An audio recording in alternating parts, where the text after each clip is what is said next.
All right, we're in the Grand Parade tournament. It is Monday's qualifying round. Where the hell have you been, dude? That's the deal. Last week my wife and I went to go to the Oregon coast for a couple days. And then a couple days were up, and then we were like, let's stay another day. And 9 days later, we decided, hey, let's go home. Impromptu vacation is what it was. That's the deal. So here we are. I didn't do any walkthrough, so today I'm gonna do, because they have new hole locations, and I don't know why they haven't done this before, especially for like different rounds. Like one round, maybe the qualifying and the opening round, the pin locations are in one spot, and then in the weekend round they're in a different spot. So if they really want to just like a real golf tournament, they'll change the hole locations every round. And usually on the weekend round, they're in the absolute toughest spots on the on that hole. And it's a great way to change the course up, where they don't have to manipulate the wind or do that stuff. I mean, it really changes the whole deal. So let's see. I'm not going to worry about. I have no notes, so I'm not going to worry at all about any elevation stuff, unless you can absolutely tell that you're way downhill or way uphill. I'm not going to worry about it. I'm just going to take straight up shots, see where it ends up. The whole goal is to try and hit perfect on everyone so that I can go back and watch those videos, and then I can try and establish. Today, my whole goal is just to make sure that I'm picking the right clubs and the right balls and seeing what the deal is. I look through the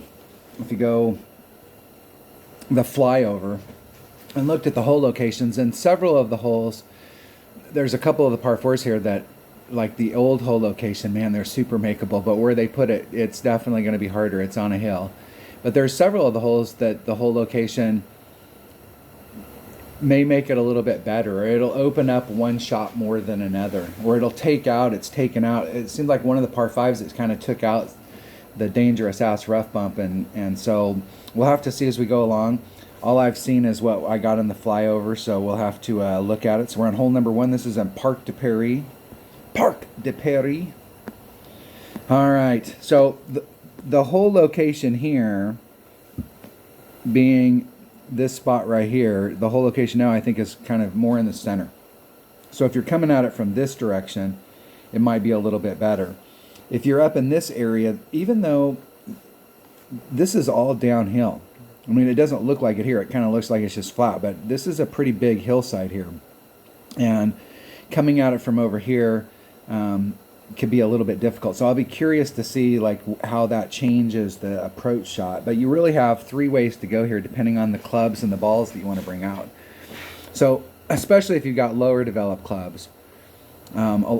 And in one-on-one a lot, maybe with lower balls, you may end up hitting over here, and then you're coming at it from distance. And I believe that this is a wood. I'm pretty sure it is. And so it's kind of difficult coming in at it here, and they move the hole farther this way, so we actually have less room here. So it may be a pretty difficult shot from right here. I'll be curious to see, like, out on the course, like what that pin placement looks like. A lot of people are going to do the bounce over, and it's a second bounce rough bump is the best way to do it. Big topper, extra mile, something that's got the top spin to be able to get you from bounce number 1 to bounce number 2, where you'll bleed out, try and get like in the shadow. And then you've got, short iron coming into the cup. On this hole, I'm always the brave bastard, and I want to go this way and try and get on this area in 1. Now, this is really going to be the only shot that I'm going to look at here, because anytime we're on a par 4 and we can get on the green or around the green in 1, I'm going to take that shot. This shot right here is problematic in one-on-one play, but in tournament play, this is going to be the only way I'm going to go. So a couple things about this shot coming over here. The first thing that I want to point out is that tailwind really helps you. Any kind of positive wind. I mean, even if it's coming at a slight angle, any kind of positive wind is going to help you, because it carries a lot farther. What's funny about this is we have our rings, And let's say you're using an extra mile, and for most of its life, it's at 2.1 per ring. So you've got a 2.1 mile an hour wind, and you go, well, hey, I'll just pull it back to 2.1. Even if you did a 20 or 30% and you added a little bit on, the wind down here, if you've got positive wind, carries forever. And the reverse is true. If you've got any kind of headwind, it kills that ball big time. And it's very easy to end up clipping the rough in here and ending up either getting caught up here. What'll happen is you get caught in this area. Where I've had more problems than not here is not, you can get caught behind these trees, but you can recover. You can get around those trees pretty easy. Where I've been in trouble is where I actually overhit and got my bounces too good and ended up here in the trees in the back. And that can be very problematic, especially right in this area right here where, you know, it can be very, very difficult. The key is to bag. You know, don't worry about trying to get to the cup. Your goal is to get up here on the green so that you can make your recovery shot, get your birdie, move on to the next hole. Shit did not work out the way that you had planned. So if you end up in these trees or in these trees behind here, your goal is to get up on this green area so that you can use your wedge, use your putter, get in the hole, recover, move the heck on, because it's super easy if you try and continue to go for it. You're not in the spot that you wanted. And if you continue to go for it, you could very easily find yourself getting a par on this hole when we won an eagle, but if we get a birdie, it's not the end of the world. We didn't drop anything. We didn't get where we wanted, move on. But I'm going to be going this direction the whole time. In my experience, if you've got any kind of positive moving wind, you can use a 3 power ball. But if you have any kind of headwind, that 3 power ball is going to get you caught up in this rough out here. And so typically if you're playing against any kind of headwind, you may need to bring out a power 4 or a power 5 ball. And then you're going to have to work it.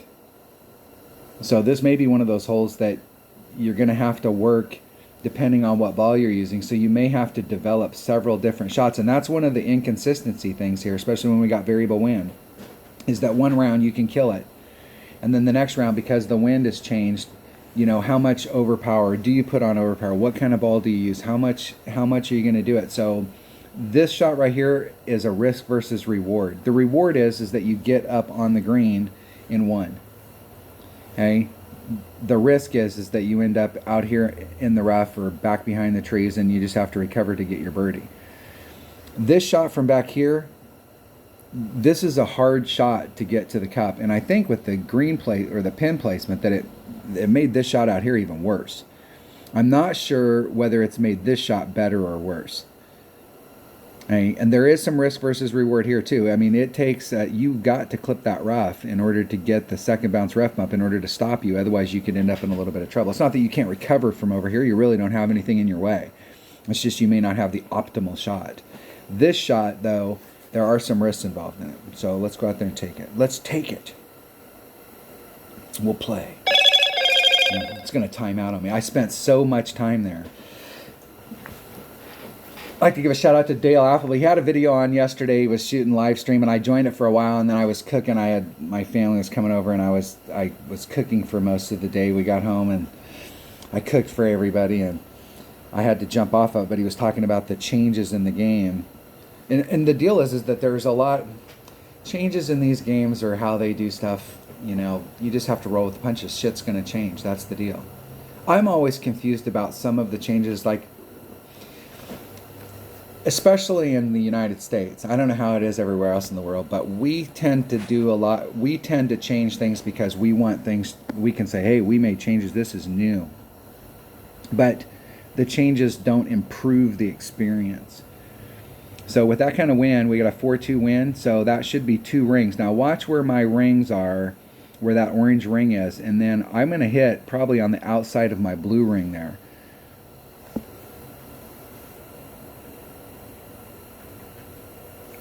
I think I'm going to put just a little teeny bit. I'm going to put 6 topspin on it. I'm going to try and hit it pretty much straight forward.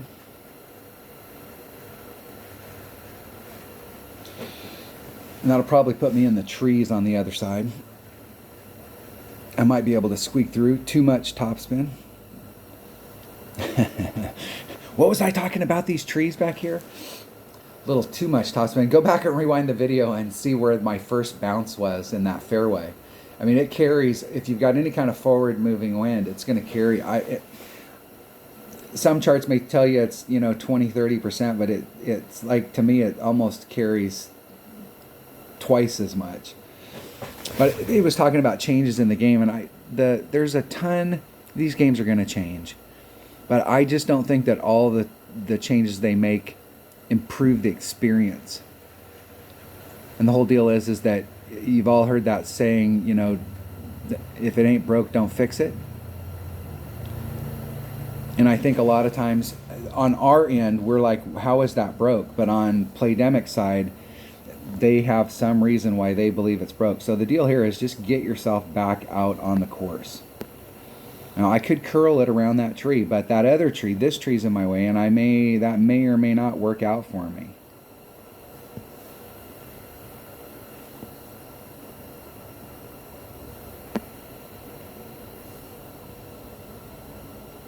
And I'd almost rather be on the fringe. Hitting it perfect than to be on the course. Just get it out there so I can recover. So like talking about some of the changes that I've seen, like the ball stuff, like special balls. Dale was asking me about like special balls. I think the Berserker's been in the game since the very beginning. And I believe the very first special ball where you could buy a pack, because at the very beginning, the tournaments, like there was a tournament and then it was like a month before there was another tournament. And then it was like a month before there was another tournament. And they weren't every other week. And then when they started the 9-hole cups, now it's just like it's a never-ending grind. It's a constant grind for the deal. But I think the first special one that I can remember that actually came out in a pack that was for sale was the 2017 July 4th. There was a ball that came out, and nice shot. And I can't remember what the features on that ball were. And then right after that, there was the Spider ball came out. And then I think right after the Spider ball, there was, I'll show you what this ball looks like. I think I still have the entire pack. I don't know that I've used any. The Labor Day ball. It was a 313. This was the 2017 Labor Day ball. So we paid extra to have a 3 power 1 size, but that ball changed the world. So the ball thing, like looking at what balls do today versus what balls did when the game first started. One of the changes that they made that I'm sure it's all about coins, but one of the changes that I actually don't like about in the game is that you can only replay somebody 3 times.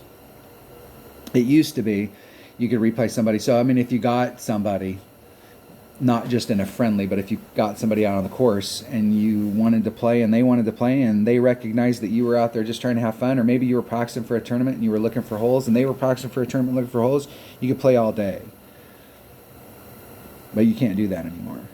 All right, this hole right here, oh my gosh. I didn't like this hole before, and I think the pin now, yeah. This is a dangerous asshole. That's super easy to, I think it was either it was a couple tournaments ago that we played this. 50% of the people that came here ended up in the sand here or here, and it was more of that percentage was back in the back than it was here. But 50% of the drive shots taken on this hole ended up in the sand. So it was dangerous. And I think the pin placement is more towards the front. So if you're doing, there's several different ways that you can go with this. I've done this shot right here coming to the cup, and I've made, of the hole-in-ones that I've made here, they're almost all from right here. The problem with this is that this area in here, you've got to get really, really close And if you watch my videos on a regular basis, I'm a big fan of trying to stay 2 rings off of any transitional surface. Now, there's some time in rough bumps where you've only got the rough's real narrow like this, so you may have 1 ring around it. But in shots where we're taking out on the fairway, I like to stay a couple rings away from this and then try and use side spin to bring me to the cup. And the way that this hole works is the side spin will almost throw you off. You want to come at it with less side spin so that the ball will roll straighter through that funnel. And so you need to get really close to this, which is dangerous if you hit anything to the right. The problem here is if the wind's going this way, you're fine because you're pulling out into the fairway. You just make sure you make your wind adjustment right. But if the wind's blowing from this direction and you have to pull over this sand, this is one of those sands that's going to seriously distort your rings. And it can be very hard to make a super accurate adjustment. And you're really close to this, so any mistake at all, and you're going to find yourself in the sand. And where the pin placement was here in the back, it would be very easy, because if you missed the cup and had any speed whatsoever, bam, it's rolling off the back. Because this looks flat, it ain't flat. I mean, here's the pin, it rolls off, and I mean, it's pretty much downhill. If you miss the pin, everything from that point is downhill to the sand. Welcome to the sand. Bring a bucket. The other way you can go with this, in the past, is you were able to do a rough bump right here. And this is fairly flat, but you still have the same problem, whereas if the wind's blowing this way and you have to pull over the wind to take the wind out, or pull over the sand to take the wind out, your rings are going to get distorted. So this shot, in my opinion, was always best when the wind was blowing from one of these angles. And if it was blowing from this way, I would come over here and I'd take this shot, because now I could pull over the fairway. And I tried to avoid the sand like play. The other way, and when this hole first came out, not having like super accurate clubs and stuff, is I would come out here with a Saturn, lots of backspin, and try and just stick it up on the green, get my birdie, and move on to the next hole. But it was very easy, especially if you hit anything to the right, it was very easy to end up in the sand. I mean, literally, if you hit anything to the right, you would think with all that backspin on it that it would just stick up here on the green, but no. If you hit anything to the right, it would almost always end up in the sand. So I'm curious to see with the pin placement where it's at now, because I think it's more in the center. Like this shot right here, in order to get over and then run it forward, you may have to put on more backspin in order to be able to get to that spot, which is the distance from your first bounce to your second bounce, getting you closer to this rough. And so now not only do you have the situation where you're really close here, but you're also really close on the other side. So any small mistake in your adjustment and you're in trouble. But it might make this shot from over here a little bit better. So we'll have to go out there and see kind of what it looks like. And I'm not going to worry too much about timing out or any of that kind of crap today. The whole goal is just to kind of get an idea. On that first hole, if we've got forward moving wind, 6 topspin's too much.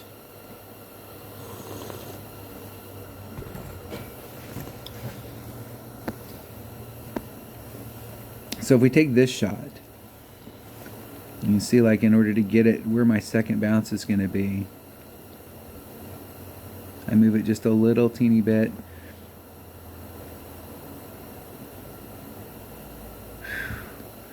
And we're going to have to do a good adjustment here. I'm going to do 4, and I'm way downhill, so I'm going to do at least a 4-5. That's a 10%.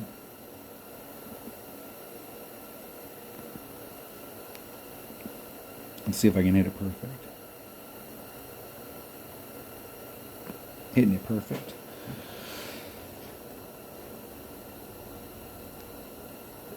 And you can see how it bounced out. It bounced out.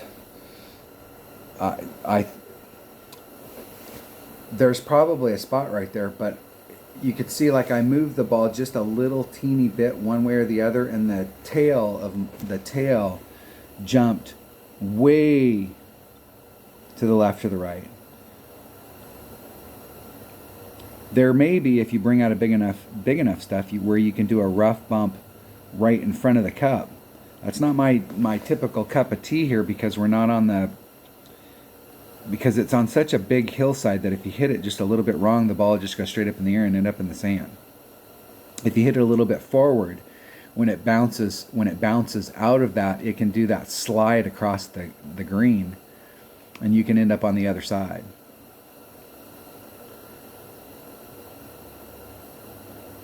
And you can see just kind of like looking around how much movement there is down here.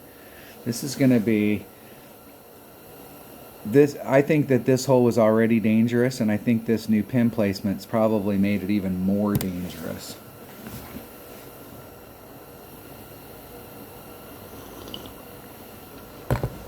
Next time I come to this hole, and let's go out and practice it once. We'll practice it from the other side just so that we can see what that looks like on the other side.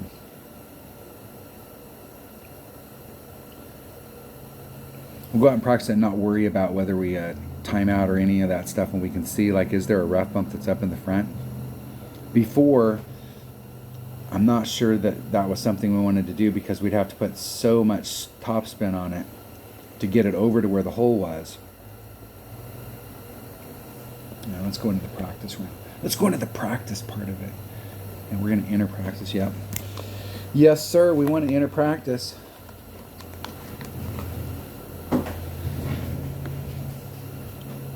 Practice now. We're going to practice hole number 2. Parc de Paris. And I was probably using a big ass ball on that. I didn't even pay attention to what ball I had. Sitting here talking and not paying attention, rookie bastard. There are a couple of the holes here. There's at least, I think it's the last par 5 or one of the par 5s here that hole is hard to get an eagle on to begin with. And I'm not sure that the pin placement there, the pin placement's further back. The other par 5 that's here, I think the pin placement might have taken out the side rough bump. There's a rough bump that was on the left, so we'll have to see how that all works out. But this par 3 right here was, like I said, was already a dangerous hole, and I just don't think that it's gotten any less dangerous. Maybe. This is where I'd really like my opponent to overshoot it and end up in the sand. So it would give me several looks at it.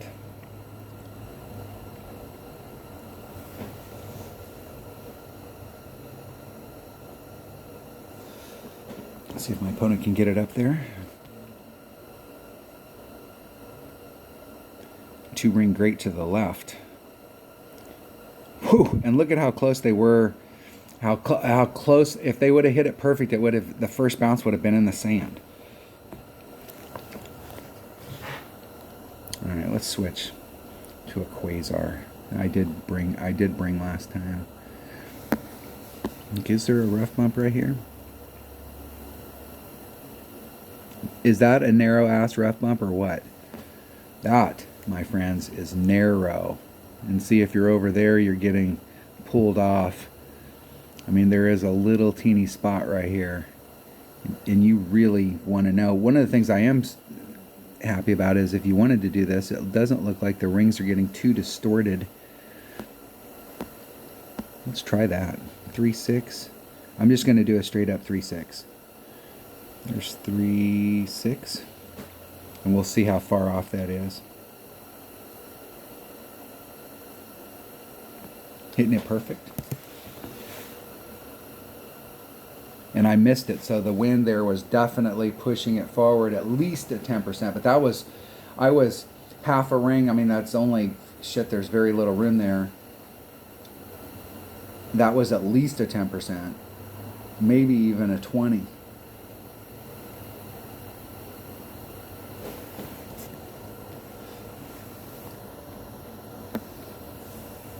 Let's practice. Let's practice with the Spitfire.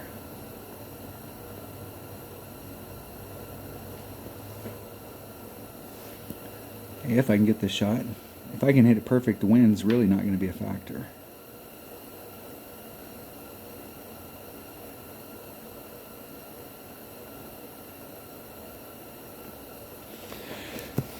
$27,000 rings great to the right. Whether it's 2 or 27,000, it's still way great to the right. Let's play that one more time. Let's try it from. Let's try that same shot, and we'll see which. We'll see if we can figure out the wind right there. So this time we're gonna I'll make a massive change. I'll do 20%.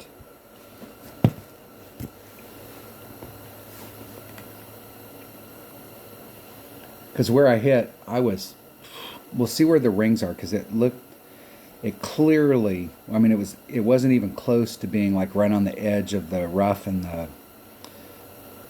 the fairway there. So that was a 4-6 was a straight up, 3-6.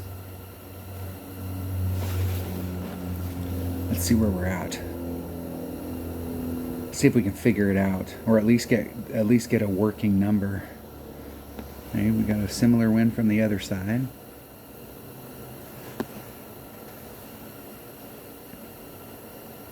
And I am half a ring into the rough, and I hit at least a good half a ring out of the rough. So that's a ring.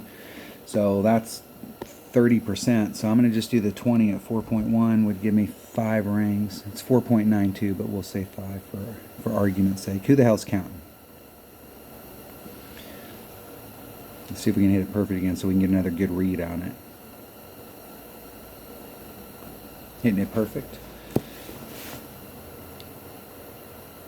And I still didn't pull enough, so that's going to be a 30%. Pop that up to 30. And there's definitely no room for error down there on hitting perfect. You're going to have to hit that perfect or you're going to be in trouble either way. Because if you don't hit it perfect, what's the best thing that it's a one ring great to the left or the right, right?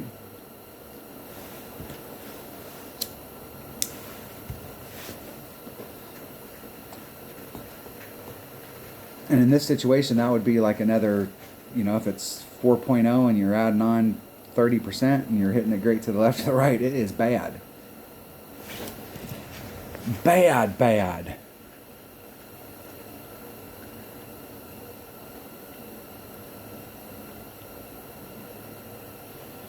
Yeah, and that's what I was talking about, trying to get over. It's going to be very difficult to get the right. I don't think that this hole's any easier now than it was before.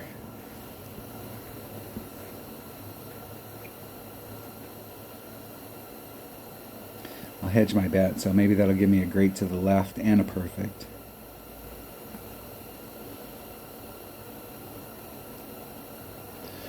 Perfect.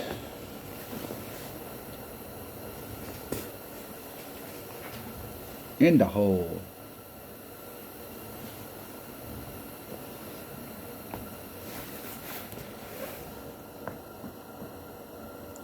Let's see if John 330 can get in there.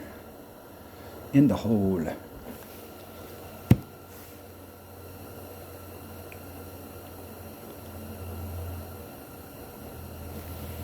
All right. Let's practice it one more time. We'll do that. I want to do that shot just so we can see it. We'll do and I was half a ring off.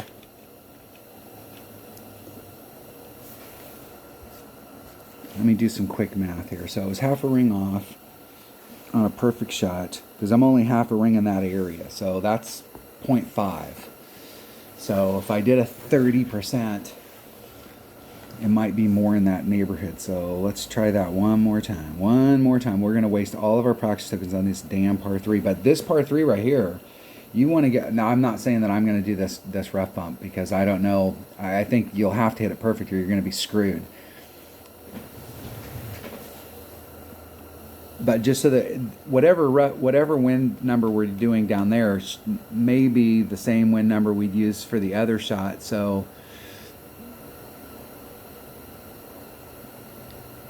we shall see if I can get an opponent. If.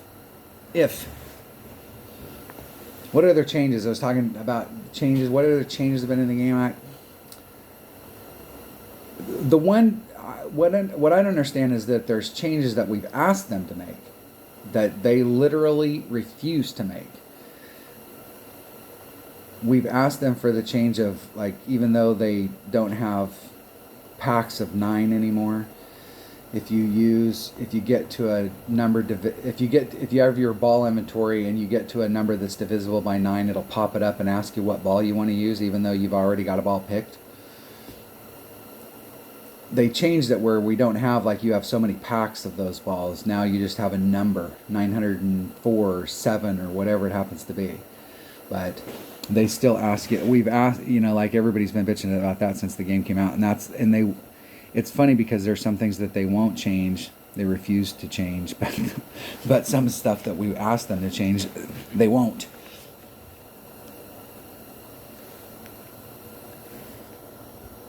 All right, let's try 4.7. That's 611.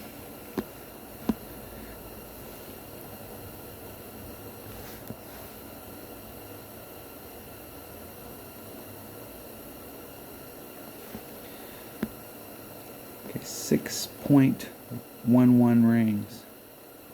So I can get squared up with the wind here.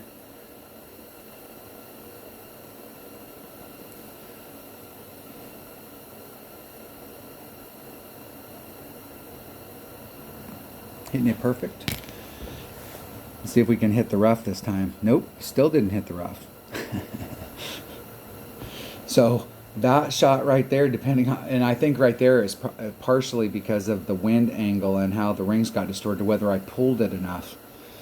But I think that rough bump right there is definitely possible, but it's going to have a lot of factors on whether or not you can make that. So this hole, I'm going to have to totally rethink how I want to play it. I had, the last time we played this hole, finally committed to playing on the side that my opponent was at.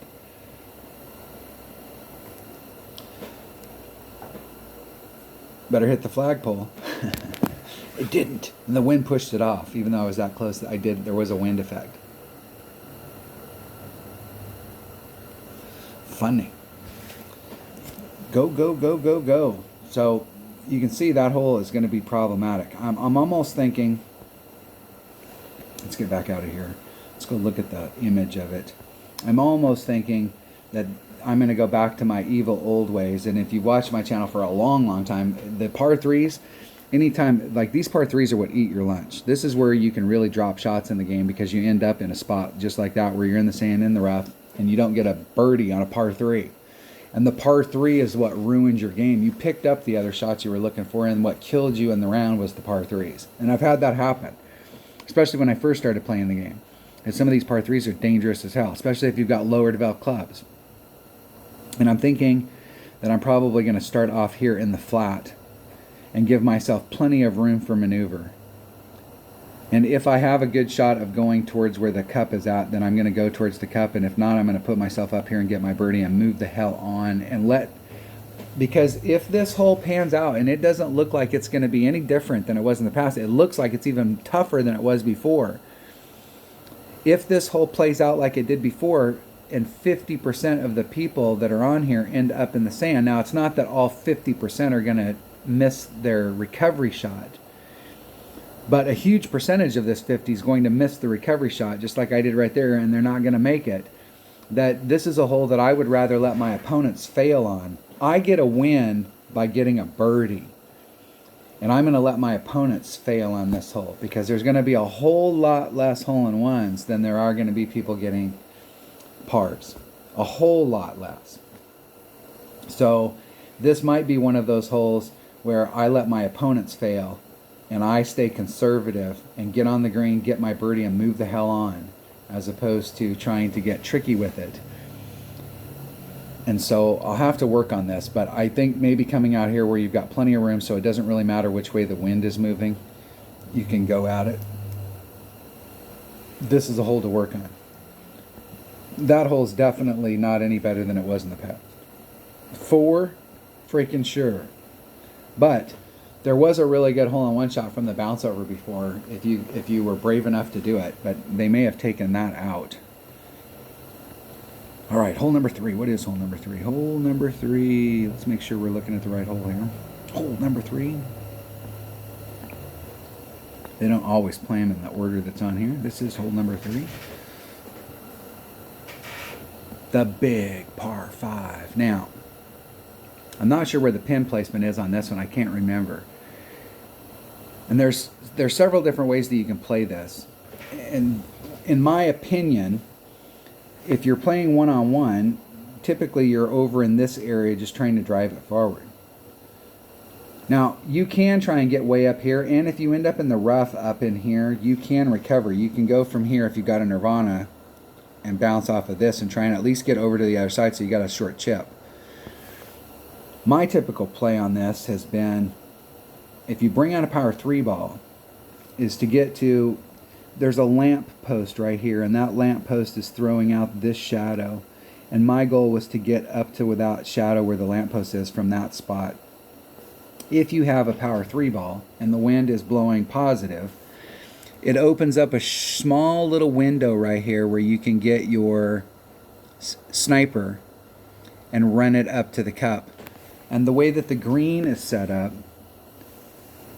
is it's all downhill. And then there's like this is like where the transition is, and this down here is not necessarily flat, but it's pretty flat. So this area down here is flat and everything else is rolling downhill. So if you're coming at it and you're trying to come at it from up high, or you're trying to come at it from over here, you're going to engage this green on the high side, and you're going to have to involve this hillside in your drop to the cup. Whereas if you can get your ball where you've got that small little window, you can actually come at the ball on the flat side and try and bring it up to the cup, or ride right along the trough down here and not involve the hill. And so I've always tried to come at it from the bottom, coming up to the cup, and avoid this hill like the freaking plague. Most people that I see play this involve that hillside. Even if they got a window over here, they start off over on the left hand side and they use the hill as opposed to starting down here and using a little bit of side spin to straighten your ball guide out. And I see a lot of people try and get as much as they can on the drive where they're trying to get out in this area. And obviously the farther out there you can get, the more of a window it'll give you on the green side. But when I see them get that distance, they end up always coming from the left. And I'm always confused on why people are trying to use the hill. That hill is a huge variable. Because if you hit it a little bit too fast, it's gonna speed through the brake. And if you hit it a little bit too slow, it's gonna brake too soon. And so you have a bunch of different factors that are on there.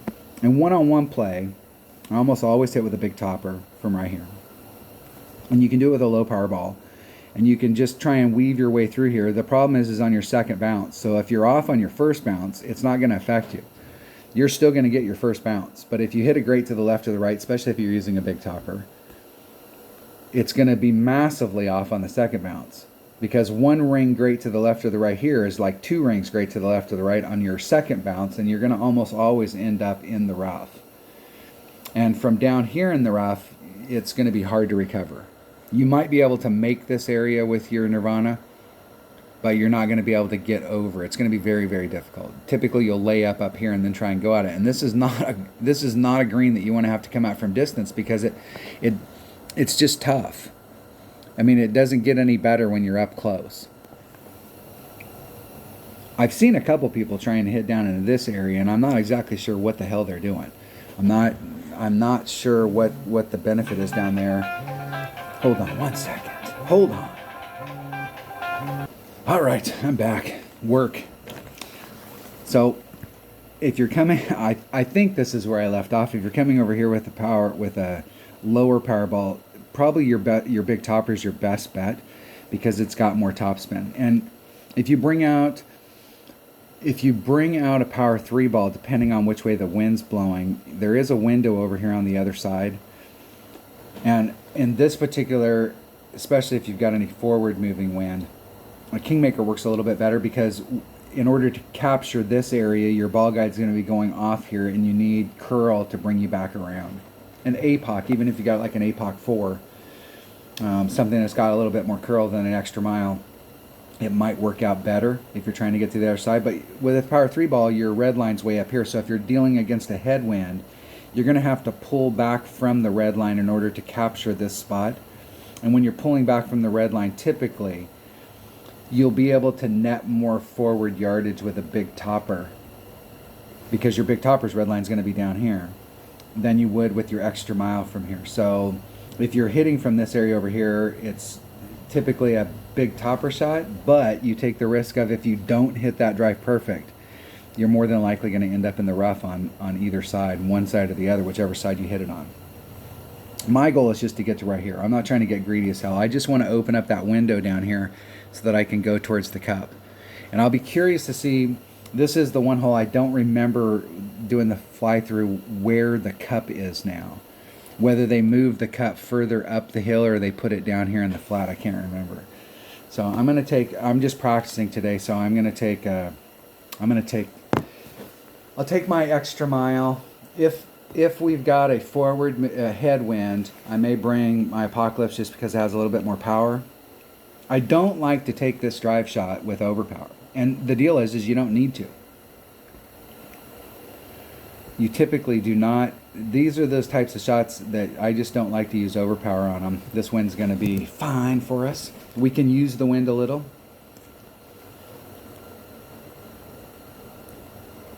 And the deal here is that your second bounce is right in that narrow spot. So if you're doing overpower and you catch a grate to the left or the right, it's usually detrimental.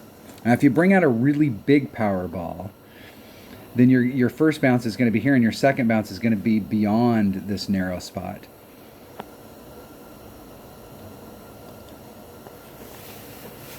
Now, my opponent's obviously going to do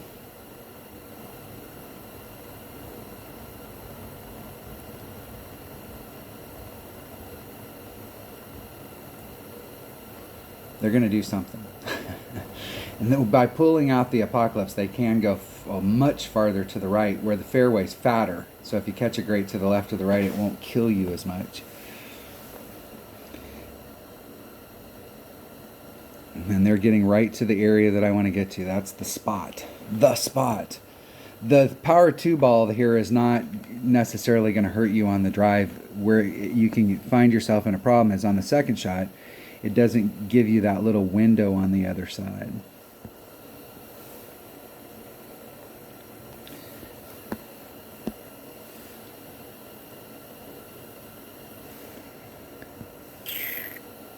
I think I only need about 5 topspin. And the wind's pushing me that way. I'm going to go just a little. I don't want to do any overpower either. 75 rings great to the right.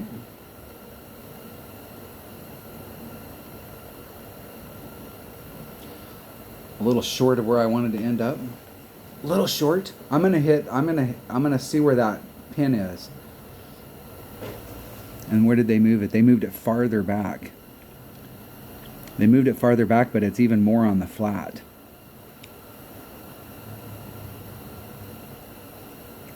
I'm amazed that they have a shot on the other side with a power 2 ball.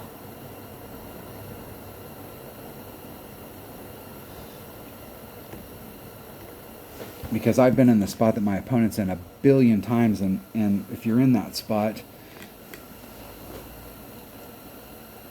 that looks like it might be almost in the hole.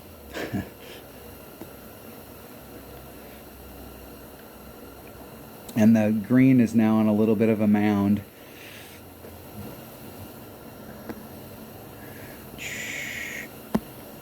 This is what I'm talking about. From over here, you're almost going to have to engage that hill. Where I'm really trying to hit is right there. Just trying to get up to that shadow.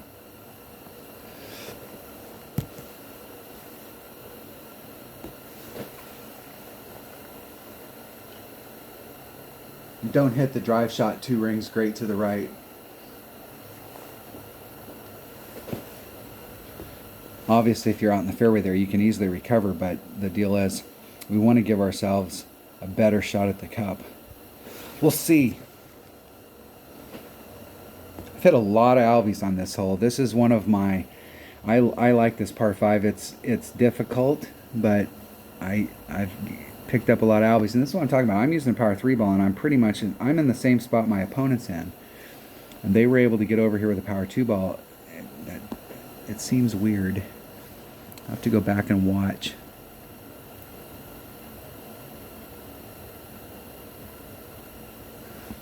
Hey,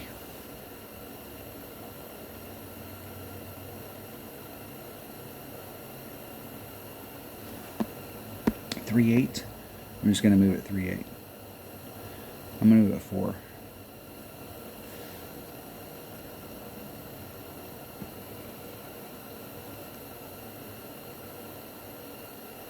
Hitting it perfect. El Prefecto.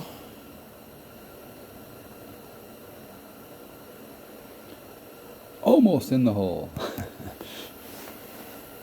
I like coming at that hole where you're on the flat down there. I'm going to have to go through. I could have pulled that shot back from the red line so that I could have, instead of running so much backspin, I could have tried to roll it up to the cup.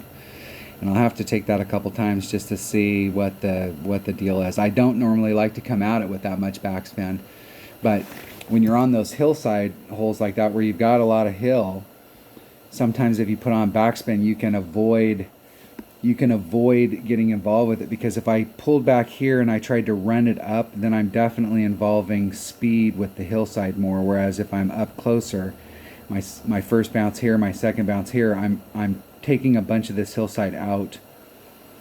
And so it's half of one, six of one, half a dozen of another. Like, which way would be better to come at it with a little bit more backspin, or to pull back a little bit and try and finesse it up to the cup? If I pulled back and I was down here, there's a little hill right here where there's a flat area and then it all rolls down. I'm trying to avoid that, because where I'd really, really like to be on that shot is down here, so that I can try and roll it up to the cup and put on a little bit of left-hand side spin to bring it back to the cup. But if you're up in this area, we're on the flat, because you can see where the hill starts right here. If you're up here on the flat, you're going to have to put on a little bit of right-hand spin in order to get it to bring it down from the hill to the cup. And I think the farther back you are, the more you're going to have to engage that. So I'll have to shoot that a couple times, because that seemed like a lot of backspin to try and get it up there. But I'll have to see how that plays out. But I would try and avoid being on this little hillside right here, because this is one of those hill faces where if you did hit it a little bit to the right, it's going to go way to the right. If you hit it a little bit to the left, it's going to go way to the left. And the bounces are going to be different. So this bounce here, because you hit it downhill, is going to be longer and to the right, and this bounce here is going to be higher and to the left. And so I try and avoid these types of hill faces and try and hit on a flat area. But we'll have to see. I think in the past I've hit farther back, because where the cup was at was more towards the middle of the green. And when you're farther back, you can try and finesse it up to it. But I'll have to play that a few more times and see what the deal is on that particular pin placement. The drive shot, I'm not too worried about that. That was just me hitting it way, way, way wrong. But we'll work on that. All right, hole number, where are we on? Am I timed out again? Yeah, I sat there and talked for so long that it freaking timed me out. I need to drop a few shots here, if I haven't already, to make sure that I do not qualify today. 3 after 3. Have I dropped some? I did. No, I really need to drop something here. I want to make sure that as we go along, I can still continue to play aggressive. Hole number 4. Let's make sure hole number 4 is hole number 4. This par 3. The next par 3. The first par 3, hole number 2, is not going to be any easier. This hole, on the other hand, might be actually, I think the pin is more towards the middle, and I typically will do a rough bump along this rough. I like to be up in this area up here towards the top, because the rough is a little bit fatter, and if you hit it great to the left or the right, it's not going to kill you. But depending on which way the wind was blowing, you may have to pull it down on this, where you have it's narrower. And I believe in the past it's always been like a plus 10%, and I think that's probably a good place to start. But we'll see which way the wind's blowing here. I'm going to use a Quasar, and we'll just go out and play it. We'll go play it for free. We'll burn a qualifying round. This is where we used to be able to go out and talking about changes. The change theme.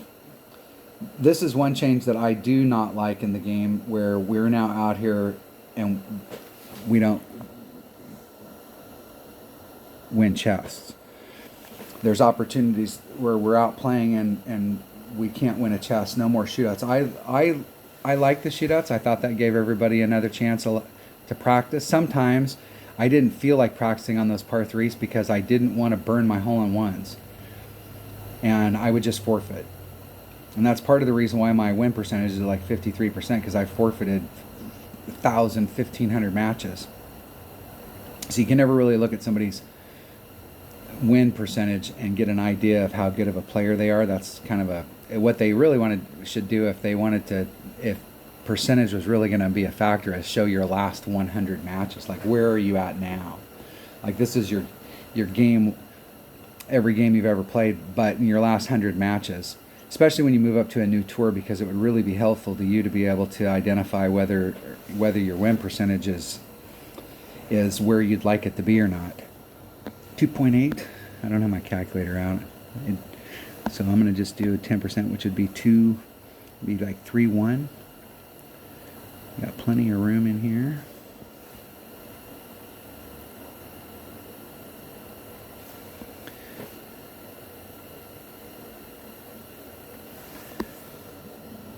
Three one.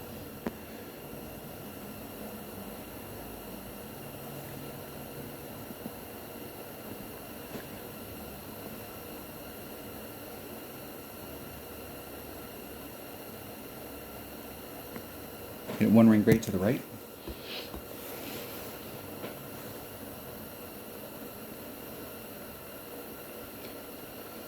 Pretty close. It was really close on that first bounce. I damn near hit the sand. I think this hole, it's going to be easier to get hole-in-ones. We're going to see a lot of hole-in-ones on this week, and I think that the first par 3 is still a dangerous as hell hole. I think it's even more dangerous now than it was before.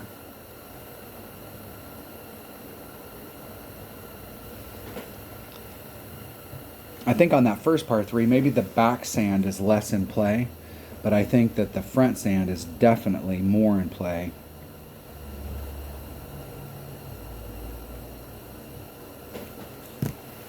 So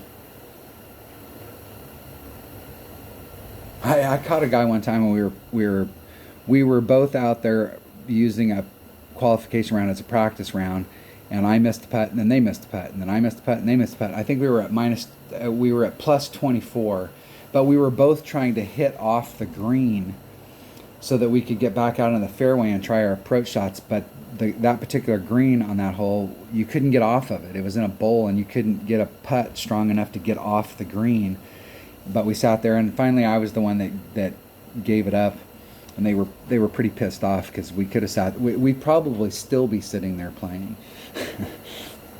Hole number 5. What is hole number 5? Let's make sure. Hole number 5. Da da da da. Hole number 5. All right, this hole right here. Oh man, I loved the spot where the old green was at, or the old hole was at, because you can see there's a little trough running right in here, and the angle that we were coming at it was through this little trough, and where I hit was just a little bit left, so it's kind of like this in the terrain, and here's the trough, and my ball would start off right here, so it would always take a little bit of an irregular bounce to the right. So if you started off on the left-hand edge of the cup, or right off the left-hand edge of the cup, it was a very, very, very makeable eagle because of that trough. But I think, if I remember correctly, that they've put the hole over here. So now we're going to have to deal with that hill. So I'm curious to see.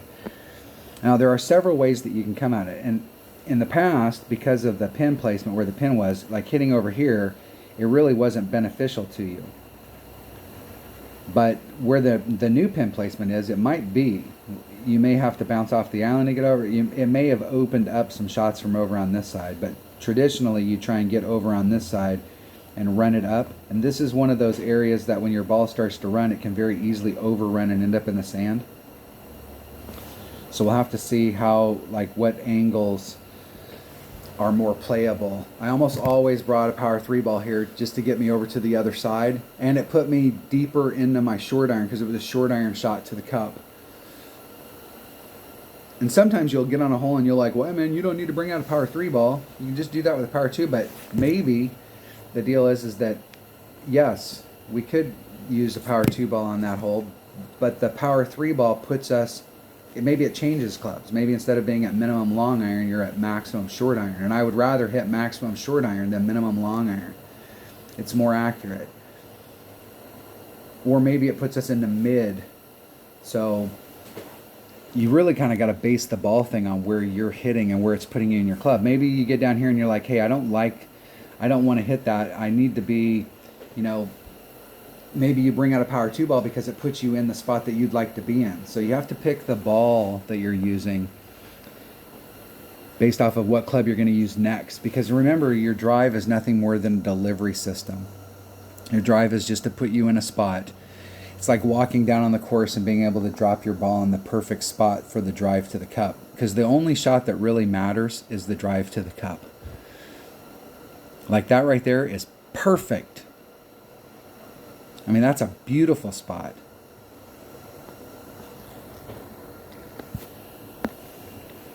Do, do, do, do.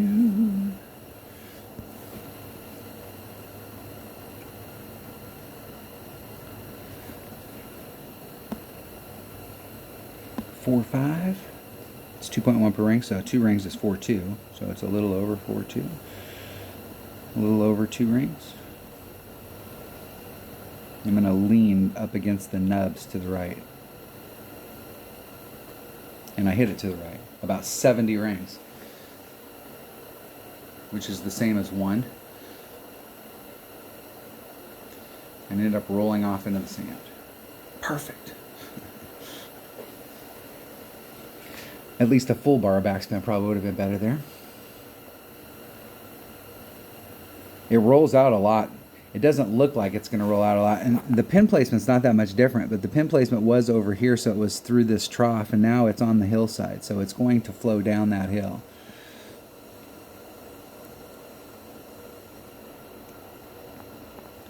I'm going to hit it to where I wanted to hit so that I can actually take the shot to the cup. See where I'm at in my club. Hitting it perfect. Hopefully my opponent doesn't make it. Wow. Well, I always feel like when somebody brings out, were they playing that with an in-bringer? I always feel like when somebody brings an in-bringer out that they're, and where I normally like to hit, you can see these little hills right here. Where I normally like to hit is right here. I'm not trying to get greedy. I'm not trying to get in the trough. I want to be up there on the top of that trough.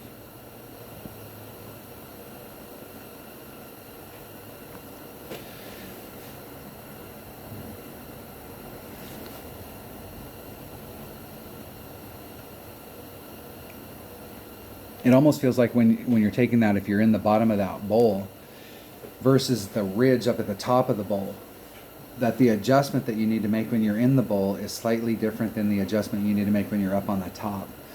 And so traditionally I've always tried to work my shot as the week goes on so that I'm always just short of that trough up at the top.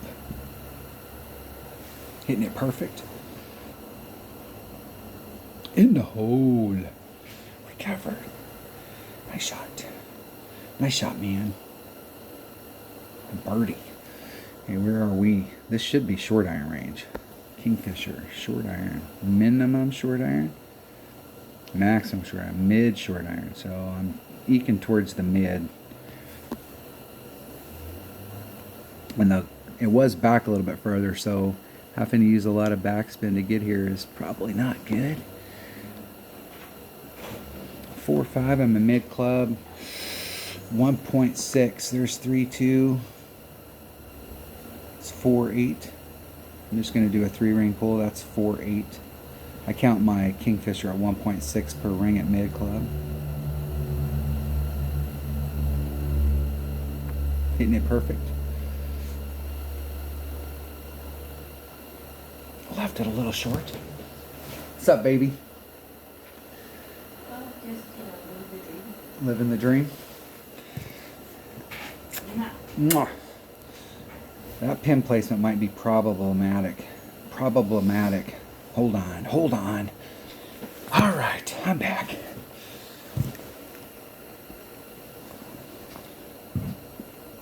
That hole is going to be, I do not like having to come into it with that much backspin. That green placement there, that pin placement, yeah, It helps if I don't turn it off. That pin placement on there, you can see where it was before in the back of the green, and now it's up here in the front, and how much you have to check it up to get here, whether or not, you know, if you use the island and you have bounce number 1, bounce number 2, and then you're rolling out to the cup. I'm gonna have to explore that a little bit. This is why this is the better deal about having multiple accounts, where you can go out and practice. So you can practice these holes several times under tournament conditions, playing in the qualifying round and just tanking you around, so that you can go out there and play it, so you can try some different stuff out.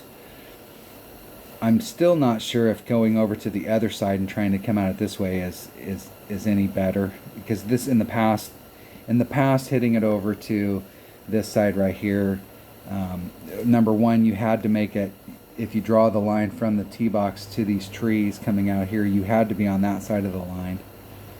And obviously the farther out you were, the better. But you've got to make sure that you clear these trees, otherwise you'll have a difficult time trying to get up to it.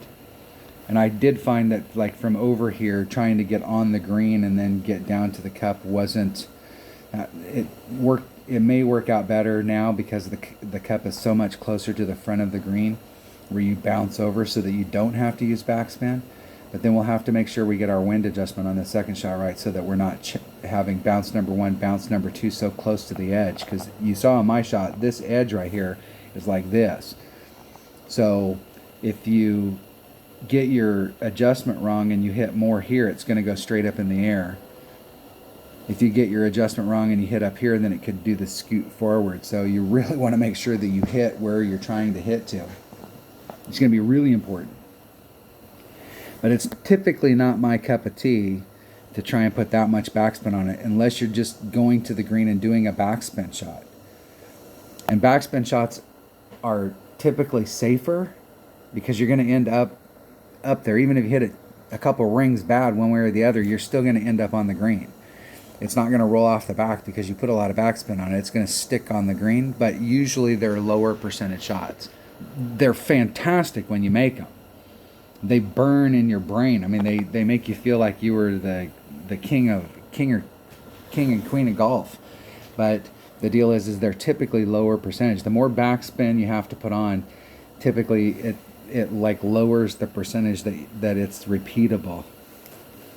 Especially if we have varying winds, so like you're hitting in a headwind, you know how much it's going to check up that backspin. It's going to make the backspin even better backspin, and when you've got tailwind, you know how it's affecting it there. So definitely this pin placement has definitely not, this hole from out here was very makeable in the past, and now it's I think it's not going to be as makeable. But we can still figure this one out. This one is still a shot that we can get in our books. Let's look at hole number 6. It does look like they're just following the course.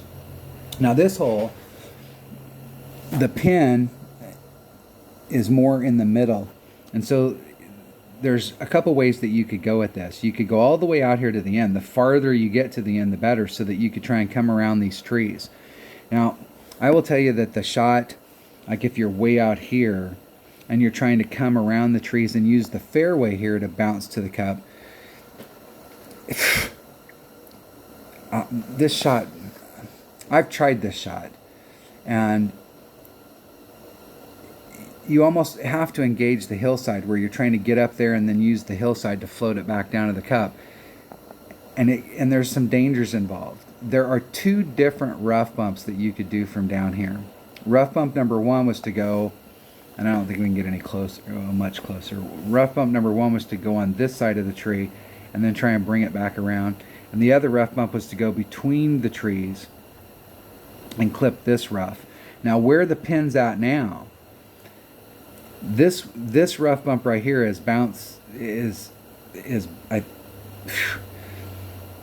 if you didn't get everything right, you're trying to go underneath of the branches on this bounce to get over here to the rough.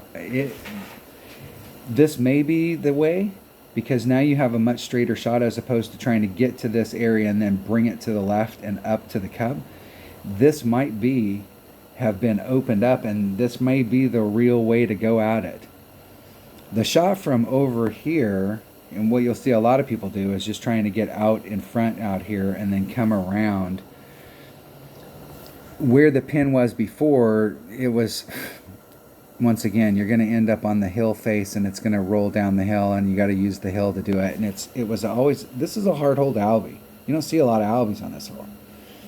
But with the pin placement where it's at now, where we're more in the center, we might be able to come from this area and have a bounce here and then be able to guide it to the cup with our sniper and really get a good look at it. So we'll have to see how it plays out, but I think that it's kind of taken away any shot on the left and made the shot on the right a little bit more viable, because it may be more alveable now, or at least alveable, because before, in my opinion, it really wasn't an alveable hole. Timed out again. Talk. What other changes have they made in the game? The variable wind in tournaments. And I think the variable wind in tournaments is fine. I don't think that they've really actually helped the game by doing the different tier systems. I think that all they did was they made the tier systems, and now you have to pay, you know, some of the stuff about the variable wind, about sharing shots, and the tier system. The tier system was really for rookies. I mean, I could see that the rookies had a viable bitch, but like the way it was before is if you were an expert, you only played against, it didn't matter whether you were playing pro, rookie, expert, it didn't matter. You were only playing against experts. And when you played expert, if you were a master, if you had been at any point in your career for longer than a week, you had been a master. Every single person in your bracket was a master. And so it really didn't have anything to do with how many trophies you have or what clubs you had or none of that kind of crap. It was all about where you had put yourself. So if you know, in the old days, if you didn't like where the people you were playing against, you're the one that went up and decided you wanted to become an expert or a master. I'm going to do a little bit of an overpull, like 10%. The thing I liked about the old system is that you could get into a bracket and you knew where you were at in that bracket. So you could get into a weekend bracket, and as soon as you got into the weekend bracket, that bracket was full, especially if you got in it early. And you could tell where you came in with tiebreakers. And the way it is now, you have no idea. Your tiebreakers may help you at the end, but they don't help you to be able to kind of see where you stand when you go into that bracket. So before, you would get into a bracket and nobody had played any hole, and you were in 42nd place. Well, guess what? You were 42nd in tiebreakers. That means that the people above you had to outshoot them.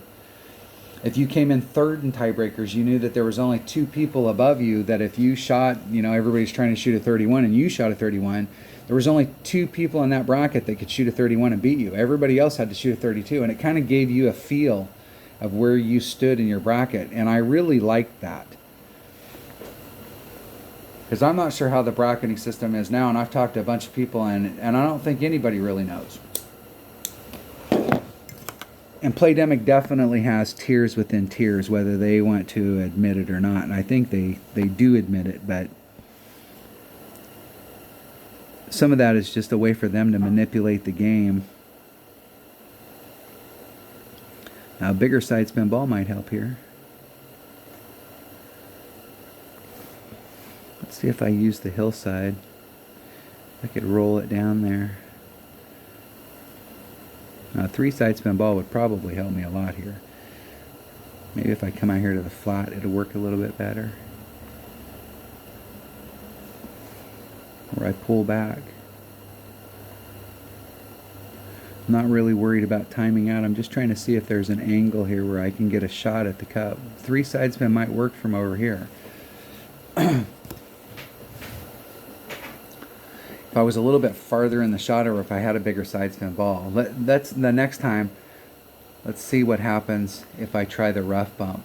What does it look like? I didn't hit it out there far enough to get a really good look at the rough bump. But there might be a rough bump right here where I can get closer to the cup. If you have to take the shot with any curl, it's going to defeat the purpose of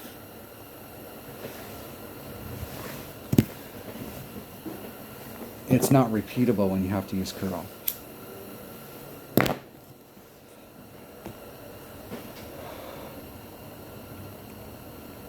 When the game first started, like I said earlier in the video, we didn't have a lot of special balls, but like if the spider ball, like now they offer what, like 2 packs a week, or they used to offer 2 packs a week. I don't think they do anymore, or it's inconsistent, but they used to offer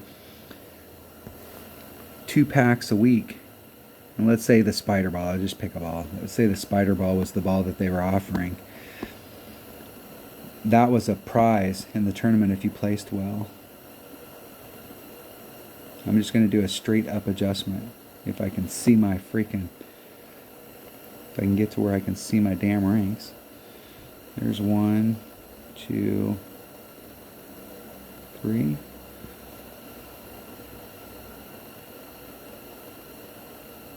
Oh, 2 rings great to the left.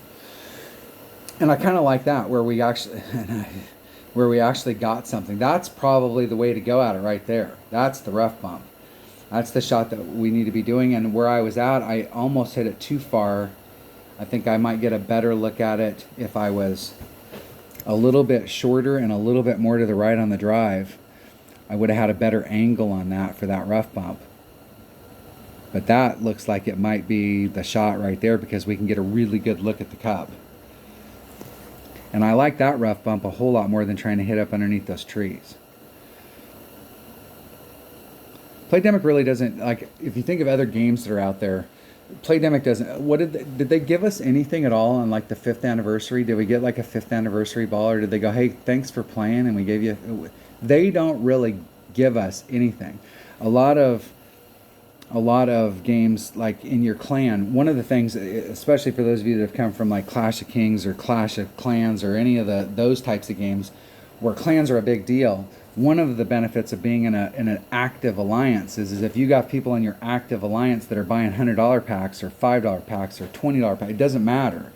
Every person in the clan gets a gift because somebody in our clan bought a pack. So maybe you only get 1 ball because, and you could tell in the other games whether somebody bought a $5 pack or a $100 pack. Because if they bought a $5 pack, you got something. If they bought a $100 pack, you got something more. And so it encouraged everybody in the clan to, number 1, make purchases, and number 2, it benefited everybody in the clan if you were in an active clan. One of the things that I think that, like, literally, I have no idea why they even started clans, because they've been out for like 2 years, 3 years now, and Playdemic has done nothing with clans. Like, what's different now than from day one? Nothing. The only benefit we get in clans is the extra bags. And I will say that I like the extra bags because it makes it so that because especially I'm shooting video and I'm talking and I forget, and I'll go out there and oh yeah, I got the wrong bag, and I can switch to another bag. But in the old days, when you walked out there with your 7 clubs and you went, oh shit, I still have my big topper in that bag and I need an extra mile or an APOC, because the big topper, not only will it doesn't work, it won't get it done. You were screwed. You had to scramble. You had to pay attention to what was in your bag. And it also forced you as the player, because you'd get in tournaments where a big topper was the club that you needed, and you weren't used to hitting with your big topper, or you weren't used to hitting with your big dog. You'd have to go out there and commit to playing one-on-one with that club until you learned how to play that club and find out what you could and couldn't do with that club. And now you can go out there and go, okay, this isn't a good hole for that, so I'm just going to bring out my normal bag, or, oh, this is a okay hole for that, and I'll practice with it. I kind of liked it. There's things I like about the 5 bags, and there's things I don't like about the 5 bags. I think maybe in tournaments, I've always advocated in tournaments that we have to declare a bag that we're going to use, and that's the only bag. You can't switch up clubs. That's like being out on the course and going, okay, on hole number 3, I'm going to need to run back to the clubhouse because I can only carry, 13 clubs? I can't remember how many, and I need this other club, and I'm going to go back and grab it. That shit's not going to fly. I think this thing with the variable holes, though, is is awesome, and I don't know why they haven't done this before. And they need to do this in every tournament on the weekend round, where the weekend round we have a totally different hole placement, and it's in a tougher spot. They want to make tournaments tougher. The other thing I've advocated for on tournaments is why the hell it used to be you play the front nine, I might be on hole number 1, you might be on hole number 10. And that way they could speed up the process. But it's not like that anymore with the variable winds, because you need to be on hole number 10 and I need to be on hole number 10 so that we're getting the wind that's on hole number 10. Why aren't we playing, why haven't they come out with an 18-hole course? They could at least start it off so that the majors were playing 18 holes and we're playing 18 different holes instead of some municipal golf course where we play 9 and then we have to play that same 9 again. I mean, anybody that's played real golf, that's the smaller golf courses or the smaller municipal courses, the par 32s, a lot of those are just 9-hole courses. But then you belly up and you pull out your wallet and you pull out a little more cash and you can actually go to a real course that's got 18 holes. All right. Now, you can do a max overpower hook shot, and if you aim right along the line with this flagpole towards these trees out here, there's a max overpower hook that you can do with your extra mile. And depending on which way the wind's blowing, you may be able to do it with a katana, and you may have to pull out an extra or a Titan or a Kingmaker in order to get yourself bounce number 1, bounce number 2 out here, and you got a great short iron shot. The other way is you can come from this area and bring it around and just get bounce number 1, bridge it over, max curl, trying to get on the other side of these shadows so you have a straight line coming in at it. The green here, this is going to be an interesting hole, because I've been trying to come at it from over here, where you hit from over here and you get bounce number 1, bounce number 2, and I really want to just stop right here. I do not want to get on the green, because I've been on this green on the backside up here, and let me tell you right now, I've been on the green up here 4 or 5 times where you're on the green and you can't make the putt, because here's the cup over here and here's where your ball's at, and you got to bring the ball so far this way that you can't pull it over far enough to get the ball to go that far to get down to the cup.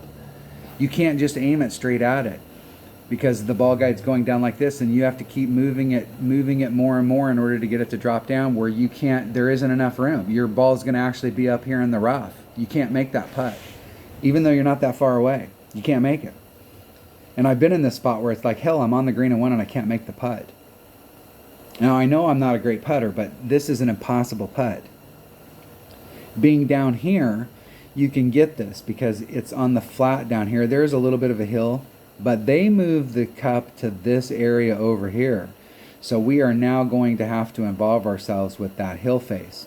And this may be one of those things where you're off over here a little bit, trying to bring it up. I'm curious to know what the shot from over here looks like, trying to get it to the cup, because I don't know that you can go straight at it. I think the pin placement where it's at on this tournament is tough. You really want to be out here in the front so that you're going up the hill to the cup and you have a straight up shot at it. We'll see which way the wind's blowing, and it'll tell me whether I take this shot right here. And this shot right here is difficult. If you've got a forward moving wind, you can take it with a power 3 ball. If you bring out a power 5 ball, you can take this without doing any overpower. And so it really depends on your ball inventory and how you want to play that. But it doesn't take much to get around over here. It's like very little. It's like 2, maybe 3 topspin. It doesn't take much because you don't want to end up on the green. Now, where the pin placement is now, it might not be a bad deal, because if you're up here on the green, you might be able to get it to it. But from where it was in the past, you couldn't. So we'll have to see which way the wind is blowing here to see which way we're going to do it. And we've got a headwind. So with a headwind, I'd have to bring out a bigger power ball if I want to take that shot. So I'm going to take our old way of looking at it and just try and bounce it over and curl it over.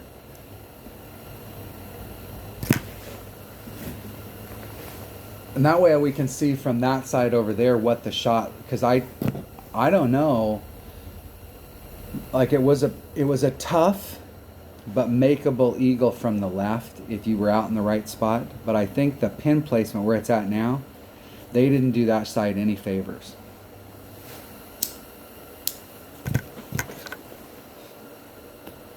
Now you can try and lay it up over in this area, or try and just bounce it over. But my problem with bouncing it over is you'd end up behind the trees. But you can see where the pin is now. Bouncing it over, you're actually going to have a shot at the cup. If you just bounce it over into this area and you end up right here, you will have a shot to the cup. So this actually might be the way to go, is just to try and bounce it over and not end up in those trees. 3-1, it's 1.5 per ring. Now this one's 2.1 per ring, so there's 2, 3, 1.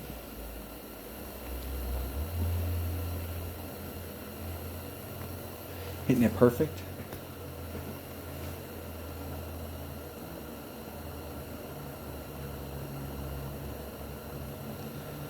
So before, where the pin was at, you were literally behind the trees, and this was like the worst area that you could possibly be in.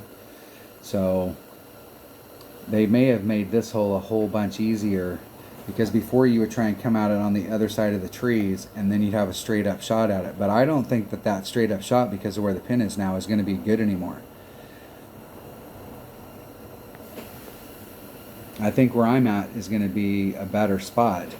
The shot that I've been trying to take puts you right off the green, so you have a short little chip up.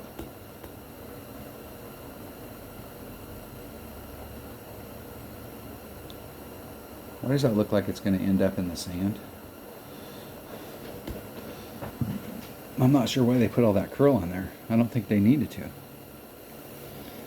Now it's a question of whether or not your club can hit underneath of the tree. So I overhit in that. So this is one where you really want to end up like right out in here, where you can get the look at it.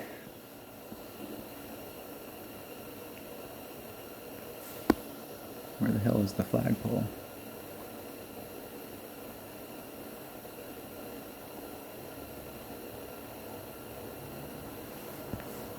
That is all the top spin.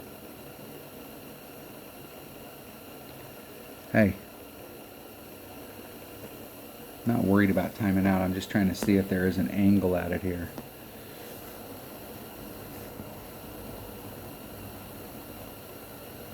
We'll let it time out. What I should have did was just hit it back, so we could see how much better of an angle that would be.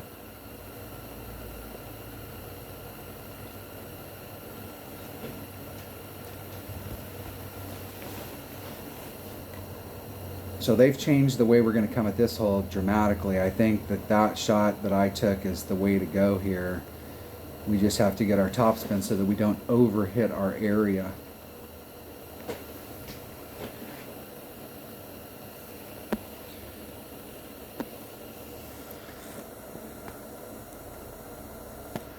We're definitely at max club, so if I hit it back, I'm definitely going to be in like men's short iron.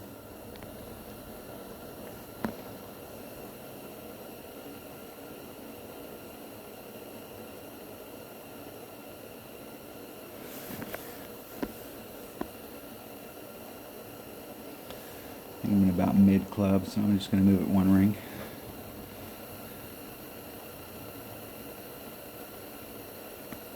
Hitting it perfect. And it did not have enough. You see how steep that hill is. There is a little flat area there where they put the cup, but it is. And I don't know if I remember there being any flat area there before, so.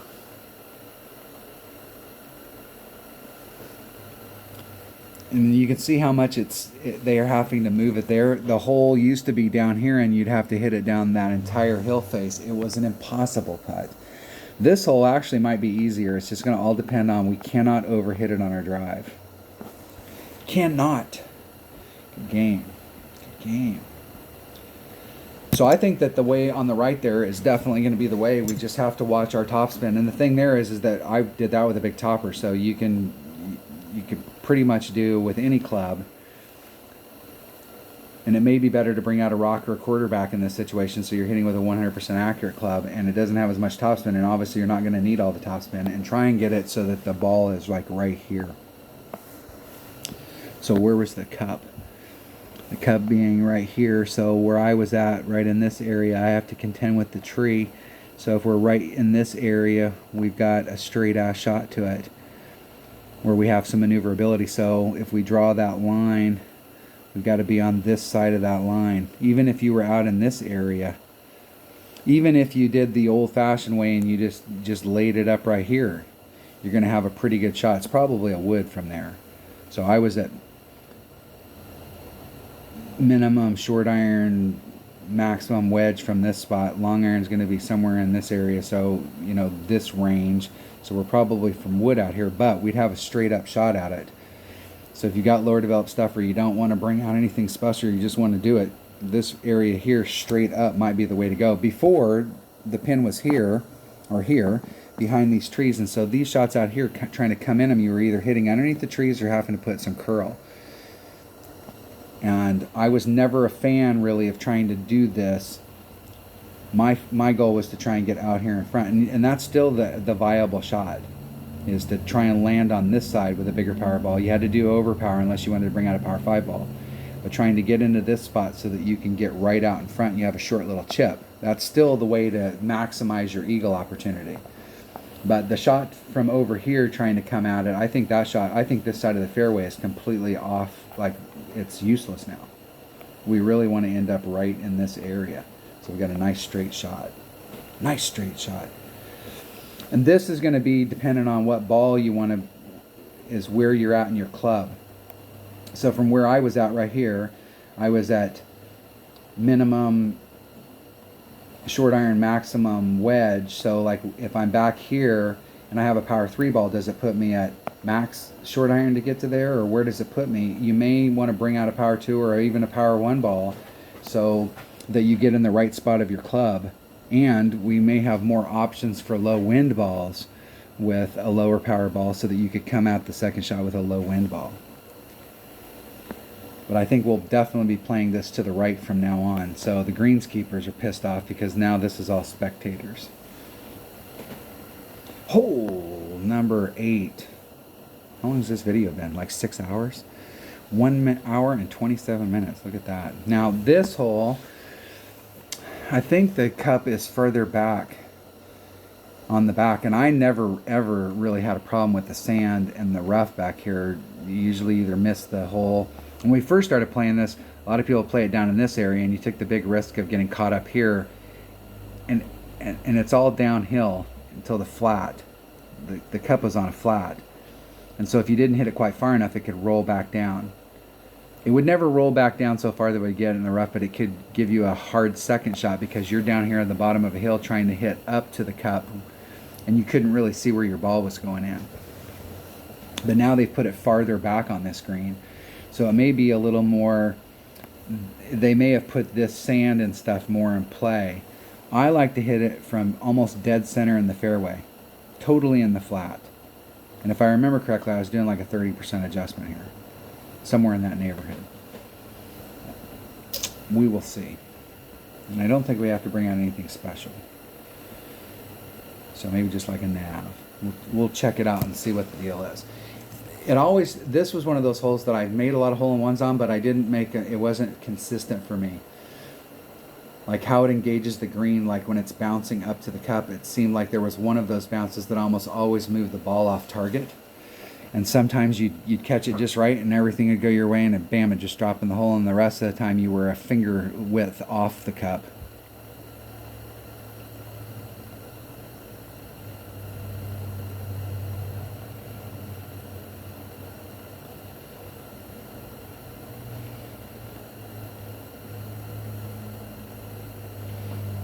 Now my opponent's got a 4-3 win. Let's see what kind of movement they make.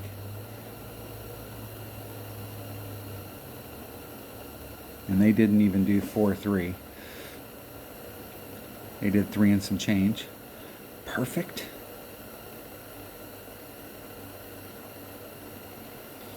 Didn't quite pull it enough. We'll start off with just a 1-for-1.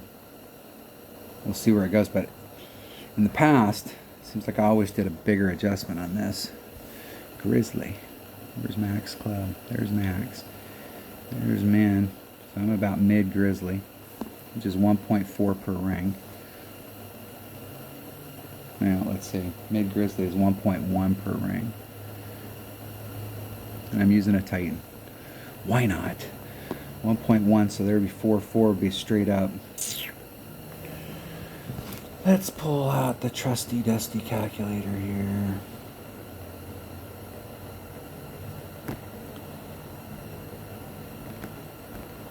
Should be 531. There's 531.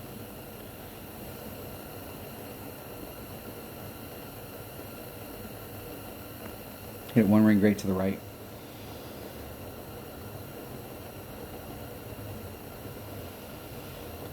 And that was at mid club with a 30% wind adjustment. One ring off, one ring off.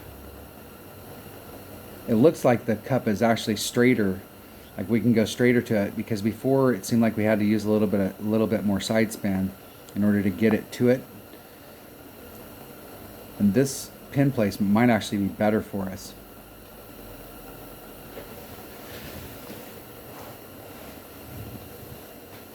So this par 3 might actually be better than it was before. It looks off, like just on the surface, just initial response, it looks like the last two par 3s, the mid and this one, might actually be more, we might have a better shot at hole-in-one, but the first one, I don't think they did it any favors. I think that hole's still going to eat a lot of people's lunch. Hole number 9. What is hole number 9? Okay. All right, hole number 9. Let's see which way the wind's blowing, and let's see if we got favorable wind. Okay, so hole number 9. Let's talk about hole number 9. Okay, you have to practice this with your clubs. You have to figure out which club you want to use. I've done this with an extra mile, I've done this with an APOC, and I've done this with a big topper. If you've got lower developed stuff and you don't have an upper developed big topper, or excuse me, APOC, a big topper is probably the better club. But you can do a max overpower hook shot where you're starting off over here. And I always use this. This is one of those areas where this water is tidal. It'll wave in and out.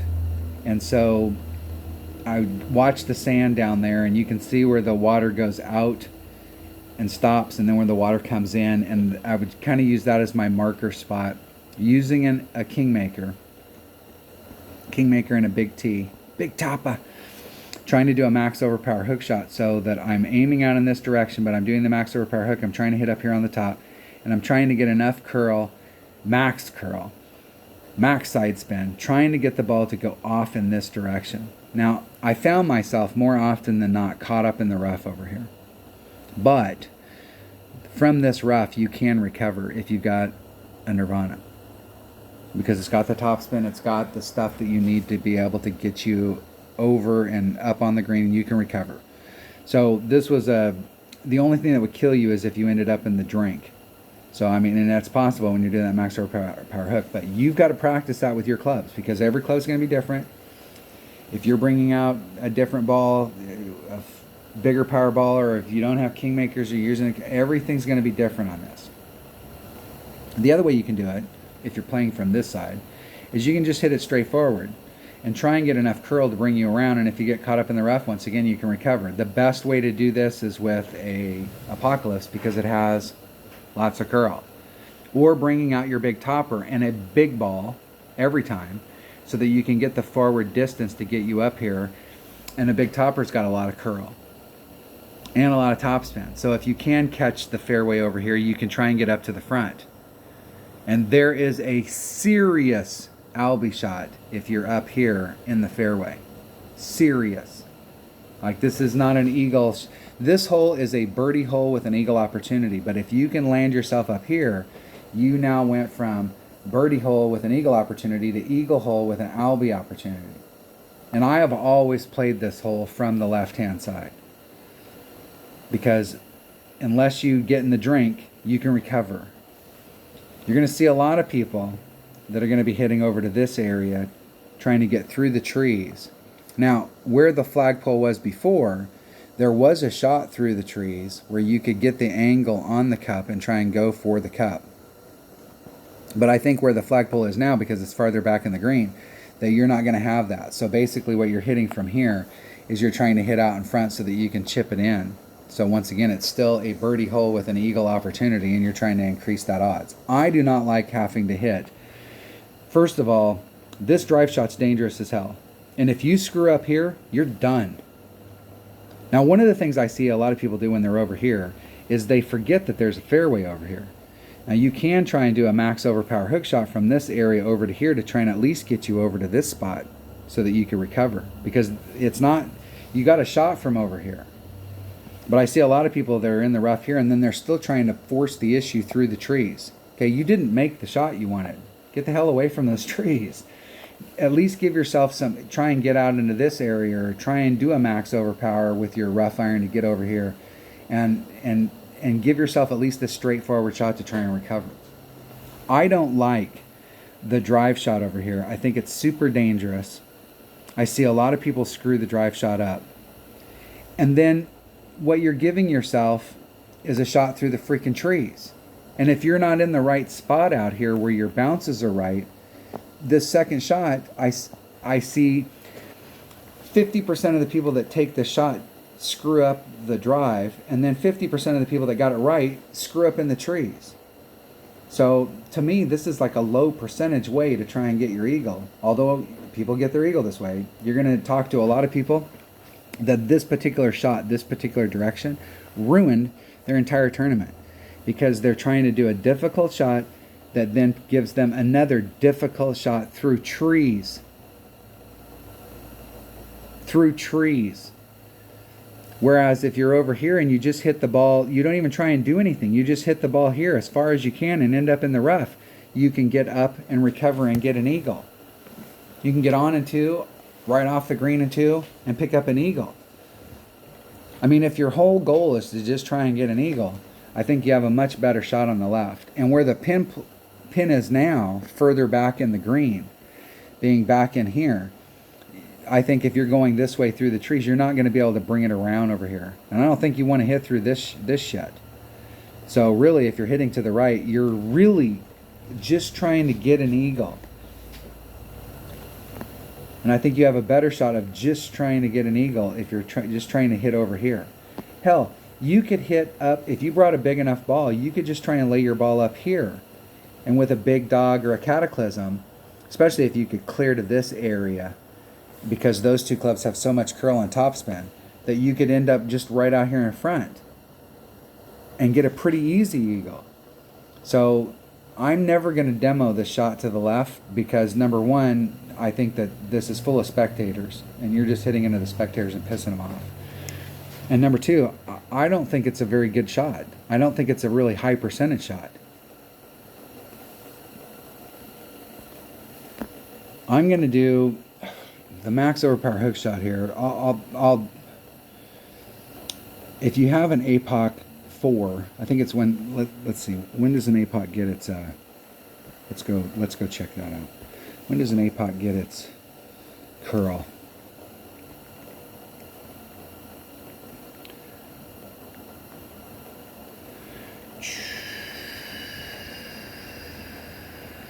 So it gets 92 curl at level 3. It really starts to pick up distance when it gets to level 4 and stuff. But even with a level 3 APOC at the 92 curl, we're really looking for the 92 curl. The 64 topspin there is awesome as well, because we're just trying to get over to the other side. So, you know, I'm just going to try and get over to the other side with my APOC. Now, I do have a higher level APOC, so that is a benefit. And I think on this one, I'm going to bring a Kingmaker just because you really want to take this with a Kingmaker. You want as much side spin, as much curl, as much everything as you can possibly get. So talking about changes, the club card trading, and most of you probably have done some club card trading. You get that first maxed out club and you can start doing it. When the game first came out and we maxed out clubs, we had extra club cards and there was nothing to do with them. And I was okay with that. I mean, really, you maxed your club out. What I thought they should have done is just take it completely out of the queue. Power 4 ball would definitely work better here. And this is one of those things where the farther down you are, it's going to roll.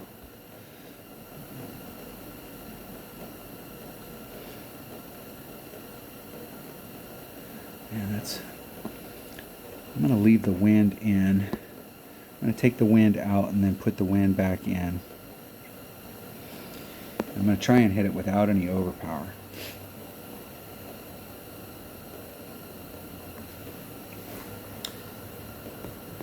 And so we had these extra club cards, and people were like, we want to do something with these extra club cards. And what was funny, what I found funny about that is, and man, one of those US Open balls, or one of the 4 side spin 3 power balls, is what you really want right there.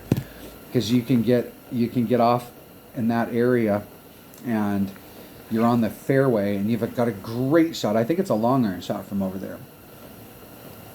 So people were bitching about having extra club cards, not really thinking about that there, every person that started playing this game when the game first came out, at this point we're like 2 years into the game, I think, when they did the club card trading.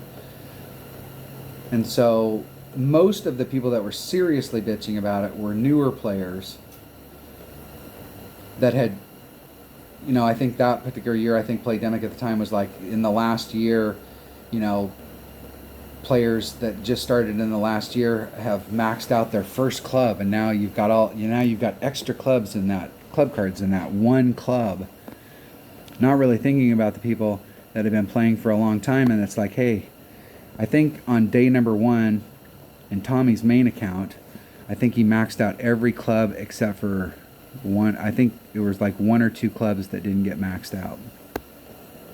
And so almost since the very beginning, he gets balls every day, so he's loving it. Loving it. I'm at max clubs, 2 per ring, so I'm just going to do a ring and a half.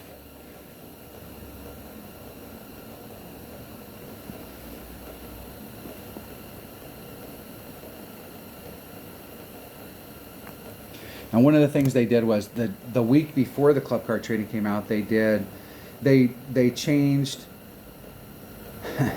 they changed the, and that's what I'm saying, even over there, if you're in the rough, you still got a shot at Albi. Whereas, a lot of the shots in this game, especially if you're going over to this side right here, I don't think you have any Albi shot at all, really. Especially with the new placement, the pin placement. So the week before the club card trading came out, they made it so that it used to be that epics only went to level 7 and rares only went to level 8, and they came out with what they were going to do on the rares to bring them to level 9, and what they were going to do with the epics to bring them to level 8. And there was a couple clubs, like for me, the Rock, the stuff that they gave the Rock was fantastic, and I love that. I'm going to make my opponent take that shot. I'm going to make them burn. I'm going to make them burn it up. I'm going to be a dick. I'm going to be a dick and let them take that shot as many times as they want. So there was lots of us, like the very first rare that I ever got maxed out was my extra mile. I worked my ass off on my extra mile, and when it came out, I had over 1,000 extra cards in it. It said like day 1, bam, extra mile maxed out. And at that point I had almost all of my rares maxed out, but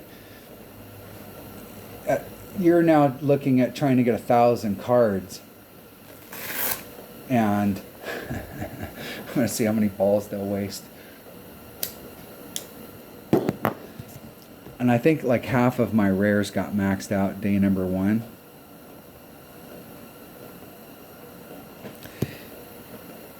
And it took me about 6 months to get all my rares maxed out, and I've been working on my epics ever since. But the people that had just started, all it did was it gave the people at the top of the game such a big advantage. Like, it'd be difficult to catch up, because they had stacked those cards up for so long, and they just instantly got this huge boost. And so I have a lot of people that are like, man, you're playing this with those kind of clubs and stuff. And it's like, dude, I didn't ask for these clubs. The community gave me these clubs. The community decided that they wanted, there we go. That'll work. I'm gonna let them get that shot so they can see what it looks like. They worked their ass off for it, so I'm gonna let them get that shot.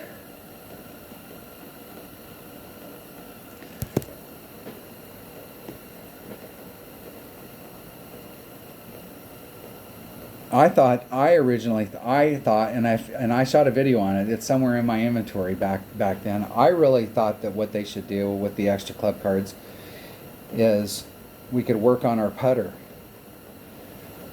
or maybe we could use those extra club cards we could trade in 1,000 club cards to give us 5 points that we could customize our clubs, and everybody wouldn't have the same clubs. You know, you could put 5 points into accuracy, or you could do something with your clubs to change the deal, as opposed to giving everybody that had played the game from the beginning such a huge boost all of a sudden. But everybody, especially the newer players, they wanted the people that have been playing for a long time to have better clubs. So the only people that I can thank for the clubs that I have is the community. So thank you. Now my opponent's going to try max overpower hookshot here, and I see a bunch of people end up in a bad spot over on the other side where my opponent's at, and don't try this. And I'm like, you're just making your situation worse, because from right there, they got a serious shot of making that. Now they would have liked to have made it a little bit further because that tree is in their way, but they got a shot. They got a shot. Hey, take shot, aerial cam. What in the... All right, it's not gonna let me even... There we go. Letting my opponent get up in there. I just wonder if all the changes that they've made have benefited the community. Has it made the game better, or has it made the game worse, or not made it better at all? Because if a change in anything, and I do believe that people reject change, but that's just the nature of the beast. But it always pisses me off when they make changes that didn't do anything or add anything to the experience. They just made the change because they want to be able to say they made the change. And you can see it in our day-to-day lives. If you work around a computer, they've made changes in these companies that, oh, it's just one more click. Oh, it's just one more click. Well, if we're going to do this right here, and this is going to revolutionize, it's going to be better than sliced bread, but it's just one more click. And in the industry that I'm in, the one more click is now 75 more clicks. What used to take 3 hours now takes 5 because we have all of this stuff going on, and it's like the one more click shit, we're way beyond that.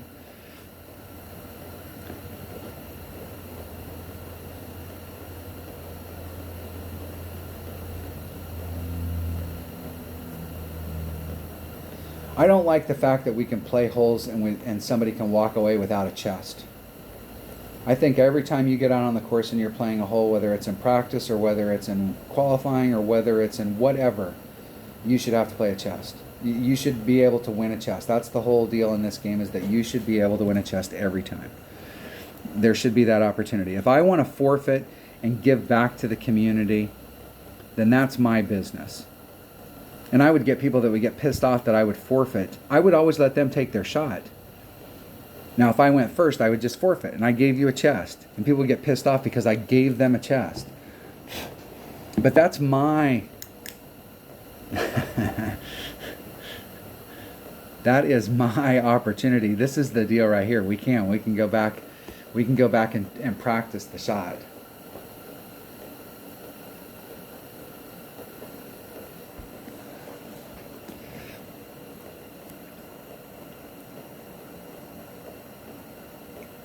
My opponent's going to get another good look at it from distance. This is where me and my opponent can sit here and play forever. This kind of shit right here pisses Playdemic off. You know that there's a lot of times where this is the whole deal.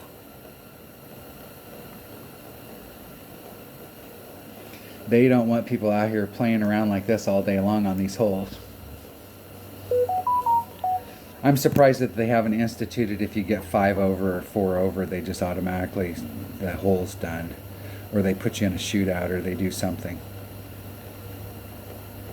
The joke for me is the coin stuff. I think not being able to, like, they're so afraid, like, we're still this far into the game and you can still only do friendlies to Tour 4. There's so many things they could do with your clan. They can make it so your clan has a home course. You could pick a course.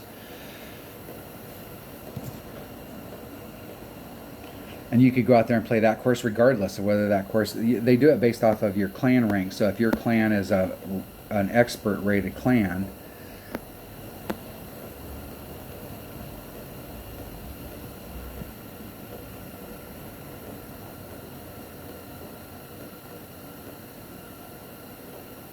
See if I can get around that tree and get out there into the fairway.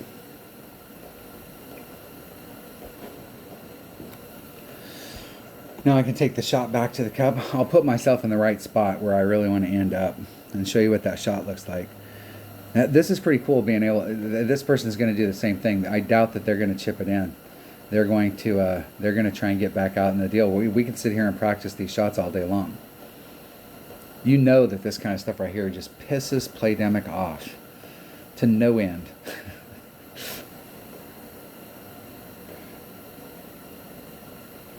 To no end. Uh-oh. They're in trouble with that hook. They're going to be in the drink. Whew.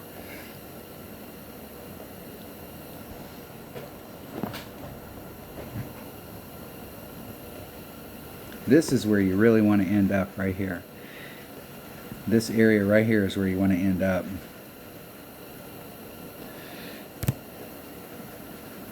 And you will have...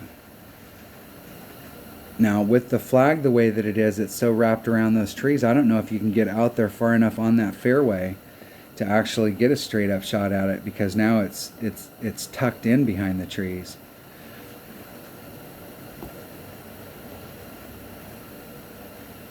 You guys are getting bonus content here. Me and my opponent are just sitting here dicking around. We're definitely not going to qualify. So here, where the cup was out before, you actually had a shot at it, but we may not have a shot at it unless you bring a bigger side spin ball, and we kind of need a bigger side spin ball for that drive.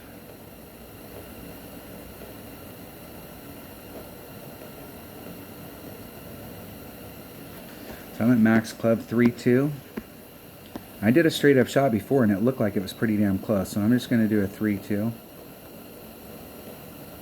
If anything, I'm almost need to take some wind off. There's 3, 2.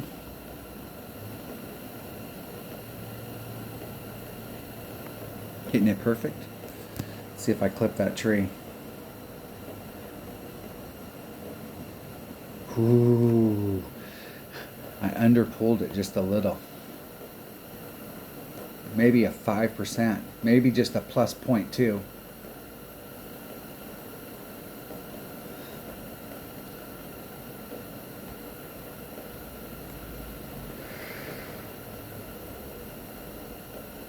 We might be able to work out this wind right here. This is why they don't want people playing with friends, because friends will come out here and do this stuff. And it'll cheat them of, like, we didn't get to use our special balls. We didn't have to play it and go through an inventory. I've never went out on a golf course. Well, I will tell you that there is a golf course not too far from my house called Elkhorn. And their motto is, do you have enough balls to play Elkhorn? And they're not talking about your manhood. They're talking about the fact that if you hit your ball off the fairway, you're going to have to drop a ball, because Oregon underbrush, it's right on the verge of subtropical rainforest where I live. If you hit your ball in the rough, you are in big trouble, because you won't be able to find it. It's all the freaking underbrush and stuff. So there's a slight little apron that goes around that course, and if you're off of that apron, and you're in the wilderness, you're not going to find your ball. You might find a ball, but you probably won't find your ball.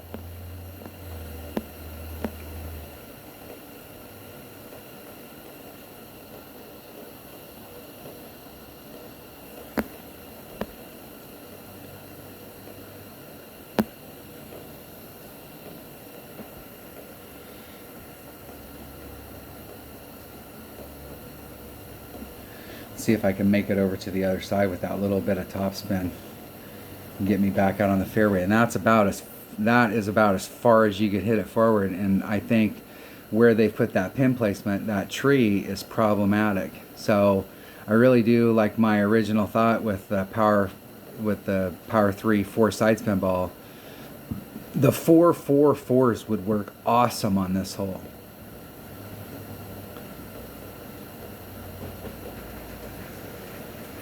And if you buy balls, those are a ball to have. I really think that like there's, instead of buying every ball that comes out, you really only need a couple in each category. And so when they come out, just buy a $100 pack of those instead of buying and having a whole bunch of different balls in your inventory. Just buying the, I'm at mid club.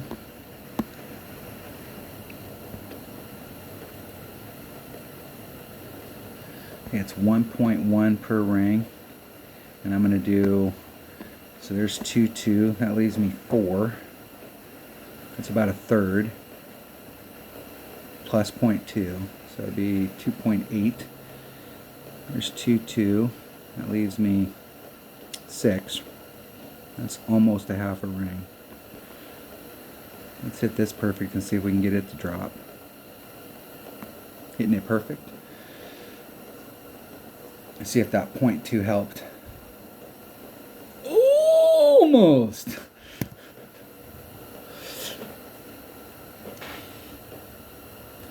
So if you did the math there, so it was 2.6, 0.2, 10%, maybe 15% at mid club.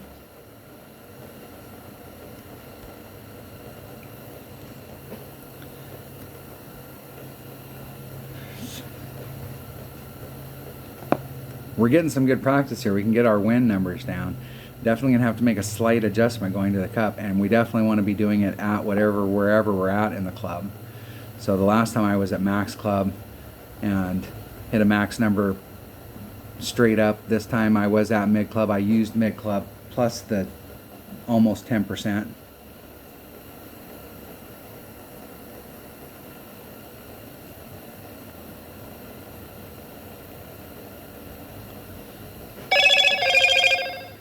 We can get back off and go try it again.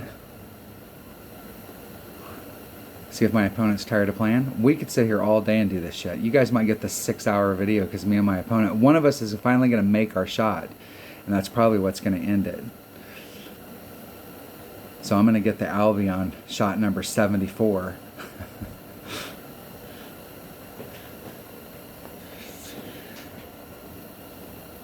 And my opponent's going to have a tough time going through those trees.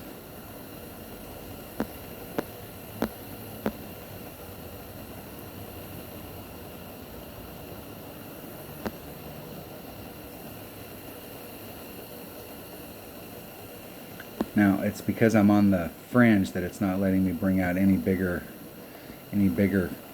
club.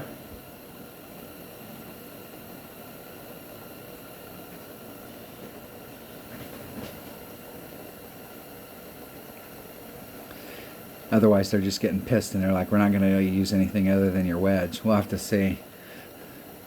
I didn't realize there was so much green area around the Eiffel Tower that they could actually have a golf course like this. We'll see. So instead of doing the plus 0.2, so I think it was 2.6 times X. Let's think here. Let's put my thinking cap on. Equals 2.8. It'd be 2.8 divided by 2.6. So I did a 7% adjustment with the extra 0.2, and I'm going to try a 12.5. So I'm going to do a 1.125 times whatever the wind is. I'm going to hit it over to the spot that I'm really trying to hit to. Because I really want to be hitting from right over here.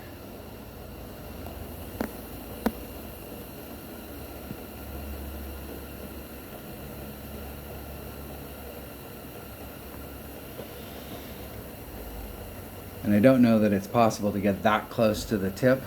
And I don't know that I'd really want to... You have really no control if you're hitting it over to this area. On whether or not you're going to be that close to the tip.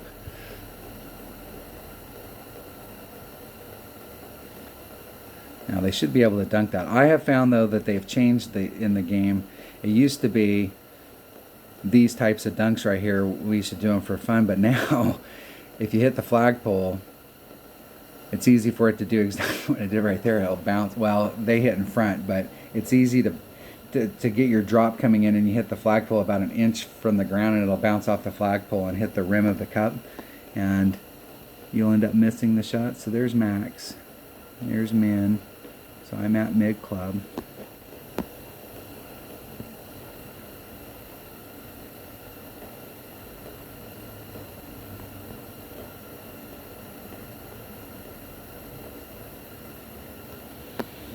I'm going right. I'm right on the right hand side, so it's 2.2 divided by 1.1 is 2 1/4 rings.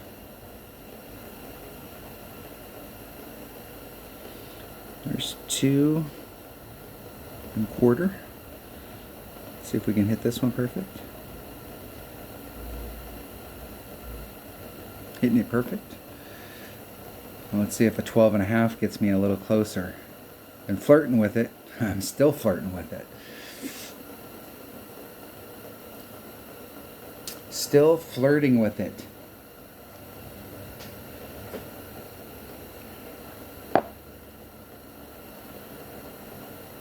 Now I did start off on the left-hand edge of the cup, or left-hand edge of the flagpole.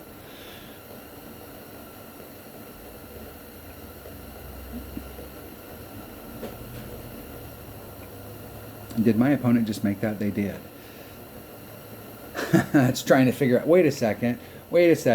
It's trying to figure out, like, is that true? They're plus 64, 21 shots versus 20?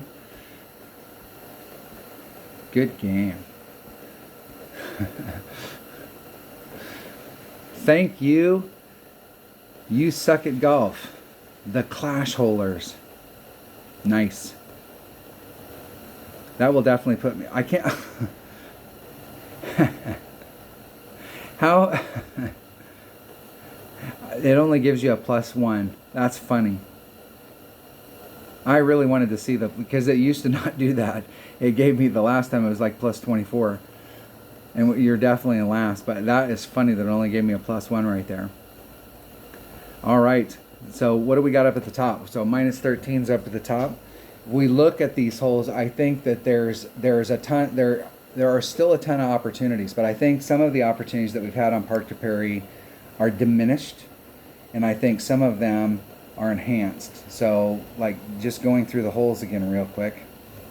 Hole number 1, I think our chances here are the same because I'm still trying to get on in 1. I'm not sure from distance what that looks like.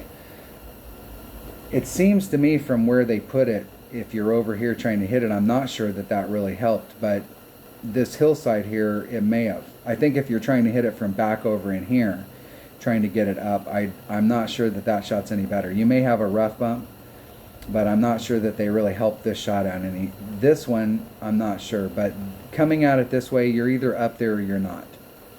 So really, where the pin placement is on this hole hasn't really changed my end goal. This hole right here, I think they made tougher, for sure. And I think we have a great opportunity on hole number 1 to pick a shot up.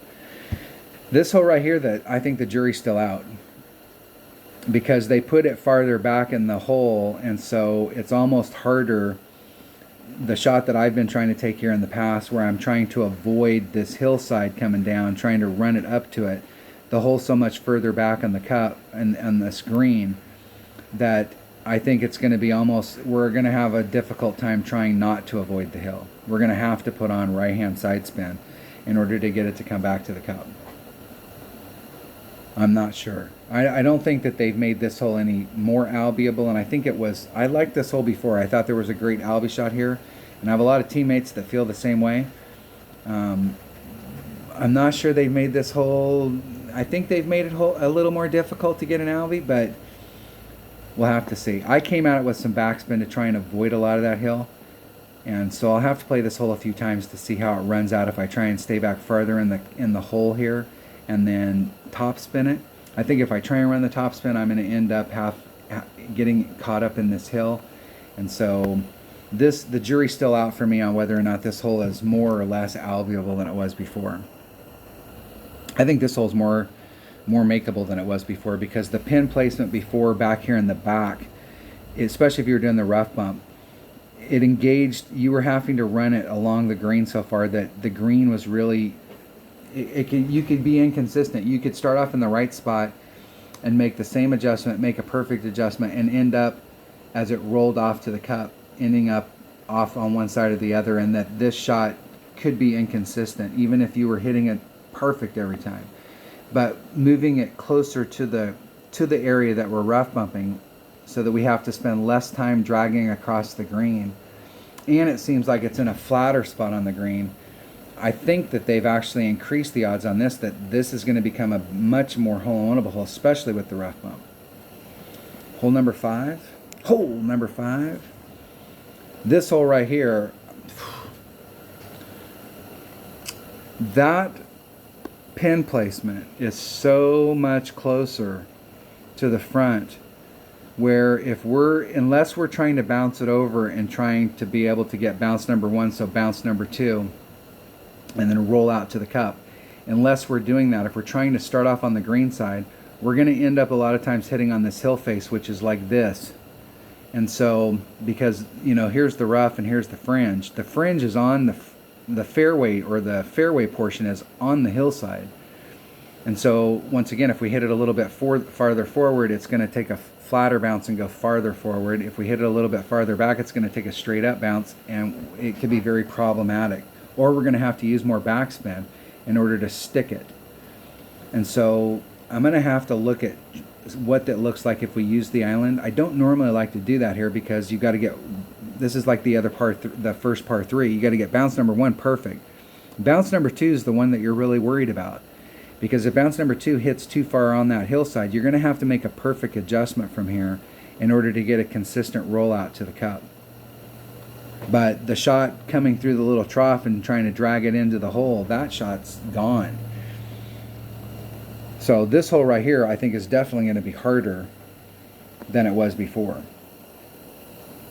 But they're still in a great opportunity. I think this hole right here, they've opened this hole up. I think that a lot of the albies that were on this hole were luck, or somebody was willing to risk their life trying to do the rough bump here to try and get it in the hole. But now that it's over in this area, this is another one of those holes where a bigger side spin ball, and I don't think you have to bring out a big ball. You could bring out a katana, as long as your red line is such that you can work out wind. If we had a headwind where you could work out wind here, I think if you've got a sniper in your bag and you've got a ball that's got 3 side spin or maybe more, so that you can work the angle and stay away from these trees, and I think a 4 side spin ball would work out really well here, because you could move over to the left, or excuse me, the right, and open up the shot and then bring it back to the hole. I think this hole right here, I never really looked at this hole as an albie hole. Every time I've ever made an albie on this hole, which isn't a lot, I figured it was just shit-ass luck. But I think that we now have a legitimate albie shot on this hole that we didn't before. This hole right here, I think, is where the pin placement is.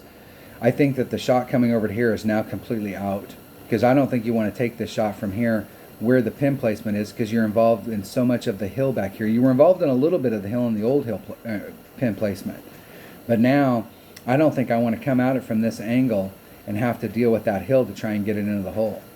I think you want to be out here in the front, and this is going to be like Vineyard Acres, where when they came out with the back, because Vineyard Acres, when they came out with it, those holes that are in there really taught you, and so did Greenwich Point, especially when they came out with the newer holes. They've changed that course around a couple times, but originally it wasn't 9 holes. They only had some, and then they came out with more. But what it taught you was it's more important to pin place your ball than it is to hit your ball out there. So if the pin placement's here and we draw that line, if we're anywhere close to the line or on the other side of the line over here, we're done. We've got to pin place our ball. And so it's going to be, and it's not going to be too hard for us to get the bounce from here over to here and then stop our ball and get it in this spot, but we really do not want to overhit this.